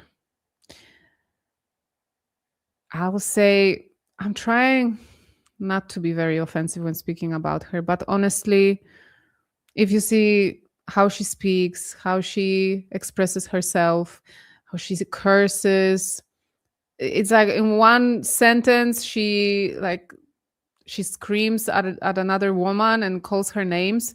And then in the next sentence, she's like, God bless, you know? So what is happening to TPUSA? I don't know. I don't know how they can justify it anymore. Andrew Wilson and Rachel Wilson to carry Charlie Kirk, to help carry Charlie Kirk's legacy. That is insane sentence. Got the Pick Up the Mic tours going around all over college campuses. By the way, high school campuses have exploded almost 200% since, and those take a long time. People don't understand how long a high school campus takes to become an RSO. Right? It took us like 3 years to get Charlie's high school at RSO status. Anyway, it's enough. The rest of the podcast is just them sharing numbers and how amazing they are and how amazing things they have in store. Well, what's amazing is that they are going to be doing the event for Charlie's 1 year, for Charlie's, unaliving anniversary, the 1 year. And at the beginning, I told you, I asked a question on X. It's this one. We have, do you think holding a ceremony at UVU for the 1 year anniversary of Charlie's unaliving is the right or wrong decision? And I'm going to read a few answers here. We're not going to go too long because I also want to read your colorful comments. I see there are quite few. So I'm not going to stall here too much, but I want to read a few answers of users on X. I think it's weird in general to have a 1 year celebration of the day he was unalived, even more so at the exact places he was, that it happened. These people are very strange. I agree. I think it's weird that it's there. And I saw a comment in the chat that Coach Colin said that it's like a ritual, completion of the ritual, and that gives me chills because seems like it could be. Only other person we've done that for is Jesus, so I'm a little offended, but whatever floats their boat, I don't have to go. Another one, so wrong, I can't even stomach looking at the hospital that my dad died in 10 years ago, let alone stand in the spot he was shot. Like, that's morbid and weird AF. I agree.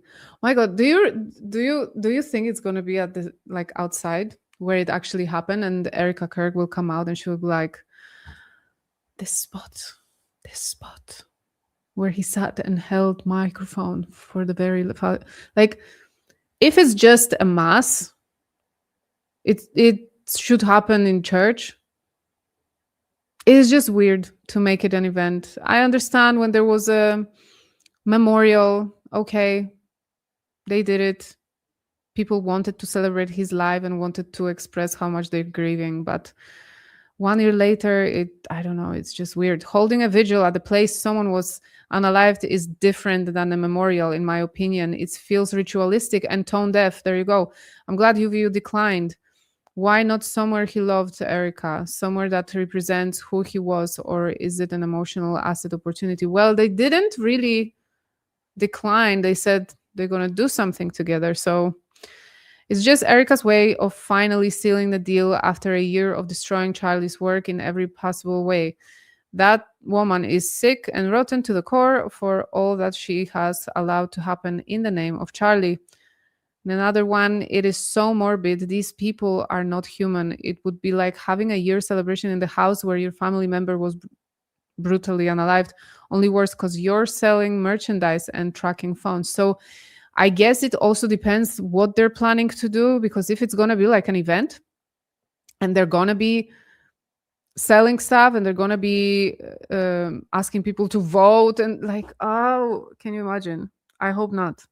I hope at least they have this decency. Since they are doing it there, it's going to be respectful and quiet and calm. But like, it says gate opens at 4. Event starts at 6:30. So it's an event. Oh boy. Oh boy. Yeah. All right. I will read more comments, but we've been here for a while. So I am going to move to colorful comments from you guys. Thank you for being here today. Oh, by the way, I've been getting messages for real lately a lot that people have been unsubscribed from my channel against their will. So please check if you're still subscribed. I will forget to say it at the end, I'm sure. Okay. So future Mrs. Montgomery, thank you so much. Kasia, I really love your passion and the fierceness. Sorry. You bring us. I always look forward to listening to you before work. Thank you so much. I'm glad you're enjoying the content. I'll keep doing it because I'm enjoying making it. And I'm trying to be fair and honest, but also to the point. Just keeping the faith. Thank you very much for the colorful comment. I am just praying that podcasters stop giving Andrew Wilson airtime. Charlie is unalived and TR is up for the penalty. These people are sick. Look, it's not about giving him airtime. I'm just covering what's happening. Some people don't have time to go on X, go on Candace's show, and then check Baron, and then check Coach and Zach and everybody, you know. I'm trying to kind of bring it all together in a little bit more condensed format. Don't judge it by today. This is the longest live stream that I've done so far. Usually I capped at 1.5 hours or 2 hours max, okay? This is the longest one, but the video was long that I had to cover. But yeah, I don't see it as giving him airtime. I cannot handle lies, and I see what they're saying, and I just want to clarify what's true and what's not. Jeremy Bryant, thank you very much. You're always so calm and collective. You and Candace are my faves. Keep up the great work. Thank you. I don't think I'm always calm and collective, but no, I'm glad you think so. I'm glad it comes across this way. Inside, I'm raging as well, you know. Sometimes I get triggered by things internally, definitely. Drew, thank you very much. Not sponsored, but let's do a podcast with TPUSA. Exactly. Future Mrs. Montgomery, again, thank you. I know you heard about the spy plane flying over Baron's and Candace's. Do you ever fear they are targeting all the individual podcasters, shining light on the truth? I mean, this would be like, what level that would be on, you know? That would be a scary thought. But I remember I woke up because I didn't. Baron had a late podcast. It was when it was night here, so I was asleep. And then I wake up, and the next day on X, I see that people discovered that there was a spy plane flying over Candace's house and Baron's house. And then I saw on his podcast that he got a message about it. Well, he didn't say he got a message about it on the show, but I assume it was that. So because it was all happening at the same time. So yeah, I mean, it's weird. But again, like, how do you connect it? How do you prove why the plane was there? I don't know.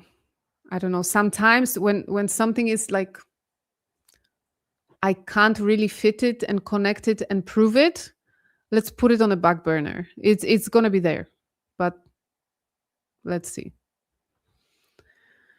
Shamala Hamala, hello. Thank you very much for the super. Andrew, it's tasteless and out of touch, so right up their alley. And Andrew Wilson saying Candace Owens is dumb is funny. She runs circles around him. I don't know, Getsi, Kasia, love, Christ is King. I don't know, GTSY. I'm not familiar. Maybe I don't know. I don't know what that means. But again, thank you very much. Miss Jack, thank you very much for the colorful comment. Did the prosecution ever ask Lance about the text messages in his deposition? I don't remember them asking about it, so it makes me wonder if that is confirmation that they have not verified the text. I don't know. We don't know. We don't have verification straightforward about the text. It never came. They posted pictures of the phone with a broken screen. So no, nothing was truly verified from either side. Jeremy Bryant, thank you.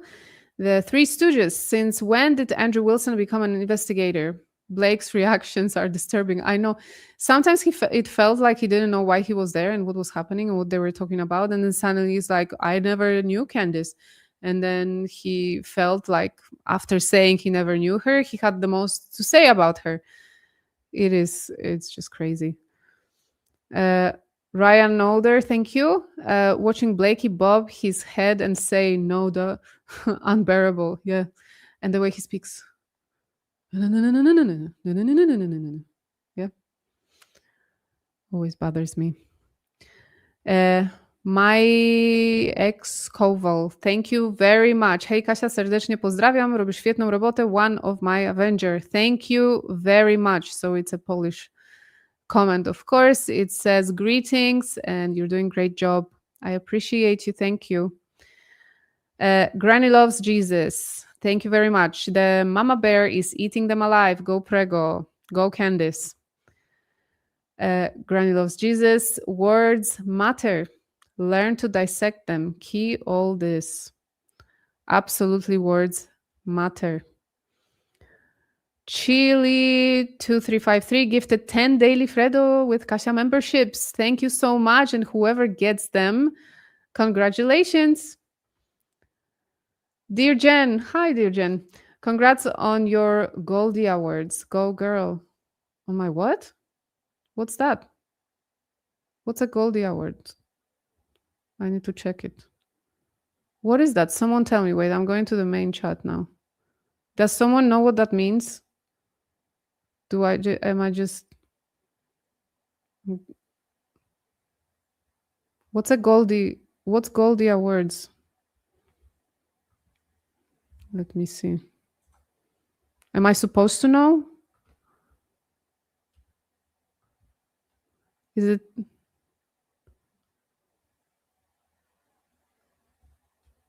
Try and prove. It had an awards show and you won one.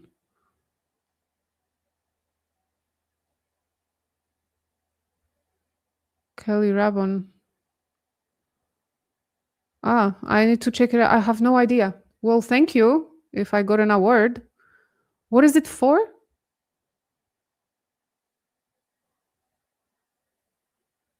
I don't know what that was for though. Why did I win? Okay, I'm gonna check it. I'm gonna check it out. Okay, I got an award. Thank you. Okay, Chili 2353. Thank you for another one. I find it sad that Wilson kept bringing up the steakhouse receipt and that Colvette keeps bringing up Fort Huachuca. My brother and father were in the military and I can tell you exactly where they were stationed. I agree. It's very weird that he's pushing on that receipt. I think they're stressed about it, to be honest. I think it's stressing them out because it could potentially disrupt the timeline and reveal maybe something. I don't know. It's weird. Electronic Bookworm, thank you very much. Their most suspicious action is their constant protection of every detail of the narrative. It begs the question, is exploring details somehow risky to them? And why would that be? It always seemed like they stayed, when you ask them something, they're like next to the answer. It's never to the point. It's never directly, I don't know. It's always like right next to the truth, right next to the real answer. Sharon's, thank you so much. I came in late, but I had to laugh when Andrew said Candace got more time than him. I believe he kept trying to deflect and answer as few as possible questions. I agree. Remember the time when she wanted to ask him a question and he said no? I mean, that says something. Jay Kosho, no, Jay, thank you very much. Jay Kosho knows. Okay. Sneff and Wilson head nods are in sync. Stop. Do you think they have choreography as well? Casey Blevins, thank you very much. I think Andrew Wilson hates Byron so much because of Byron's quick success. I think there's a lot of people that are jealous of Byron and can't stand it. They cannot stand Candace's success. They cannot stand Byron's success. I mean, it could be jealousy. They keep talking about how much Candace earns. She earned a lot before this investigation, and she will continue earning a lot after that. I mean, she's got it. They said she's an extreme talent, amazing talent, and you can't take it away from her. That's it. Jojo, oh, thank you so much. That's very, very generous. Thank you very much, Jojo. I want to read your full C3. I'm sorry. But Jojo, I appreciate it. Thank you so much. Oh, does Smoke Boy have pre-born ads? Candace does. No, left and right only means that both sides are being puppeteered by the elite PDF files. Absolutely. Look, there are people that disagree. They have different views, and there are extreme people on one side, extreme people on the other side. We've seen the extremes. All right, that doesn't mean that there is not someone designing it this way. And that's where we need to look. Crystalline, thank you for becoming a YouTube member. Thank you. Welcome. Welcome on board. Casey Blevins, again, thank you so much. Kasia, please watch and review Jimmy Dore's episode called New Evidence. It scares me for Candace Owens and Baron Coleman. Love to hear your thoughts. I'll check it out. I missed that one. So yeah, I'll definitely check it. Rhonda Brew. Coach says anniversary celebration at UVU is a ritual. Yes, I said it. Look, the second I read that it's an event, I'm willing to agree with Coach. Alacrates, thank you very much. Wilson gets inductive reasoning in his example wrong. If I'm 20 minutes away, but supposed to be there in 5 minutes, I'll be late. It's deductive reasoning. Show him, teach him. He thinks he knows things, but he's just confident saying them. That's very different. It's like when he says, Tyler's parents are quoted in the charging document. There is not one quotation. There is not one. Full of hearsay. He has no idea. Carmageddon. Thank you very much. It feels like Andrew is triangulating. He is intentionally exasperating the conflict. It's a little bit like that, right? He's there to cause some trouble. Anna MCYT, thank you so much. Seems to me Andrew made a better case in enticing Neffy and AK into defamatory statements about Candace Owens than he did in his debate with Candace Owens to confirm her stance on TR. Just saying. I know he has so much more to say after, right? He's like, we have the saying in Poland, Polak mądry po szkodzie. So like you're smart after the bad thing happens. Then everyone is like, oh, we could have. And everyone has a solution and everyone is smart. So that's kind of what's happening. Trisha Victory, thank you so much. We moralize Charlie Kirk daily with this investigation. I think I will say a prayer and talk with my grandchildren about the vision he had and what happened to him. Then a discussion about how evil can come in many forms. Christ is King. Evil can come in many forms. And I believe that some people are so spiritual that they have that feeling about their lives and how it's going to go. And then they hear this higher calling for something. Zach was talking about it, that he started YouTube because he felt this pull that he needs to tell the truth, that he needs to spread the word of Christ and the truth. So yeah, it's a real thing. Emma Chin, oh man, Emma Chine, yeah, gifted 5 Daily Fredo with Kasia memberships. Thank you very much, and congratulations to everybody who will receive them, who will be lucky to receive them. And we have a new YouTube member, Marcus Thessier. Thank you so much. Helga Shabala Badingno. Best username on YouTube. Helga Shabala Badingdong. Thank you so much for the super. I'm going to the event for Charlie's memorial. I could be your insider and let you know what's going on. Email me. For sure. If you're allowed your phone, take a few videos for us, take a few pictures, and let us know what was happening there. Why not?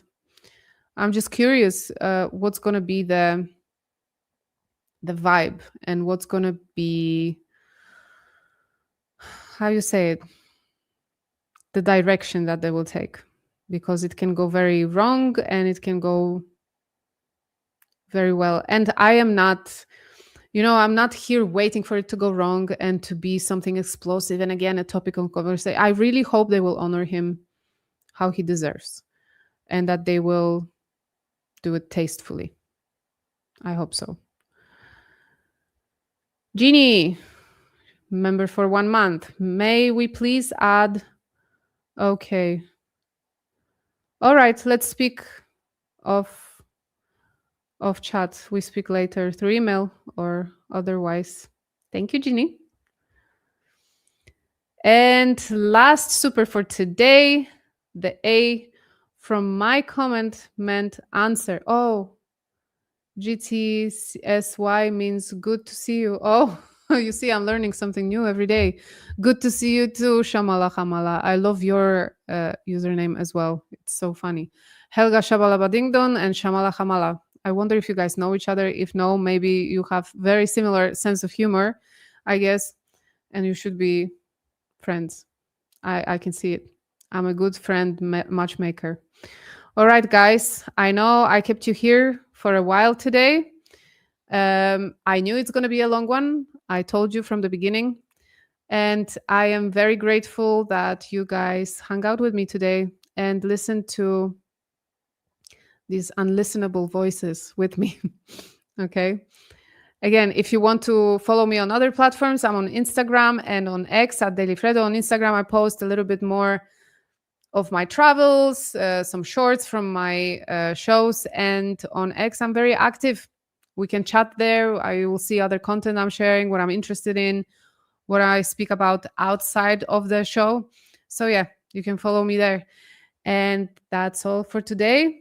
Have a good one. And I'll probably see you tomorrow. If not Monday, I'll keep you posted. So bye-bye. Till next time.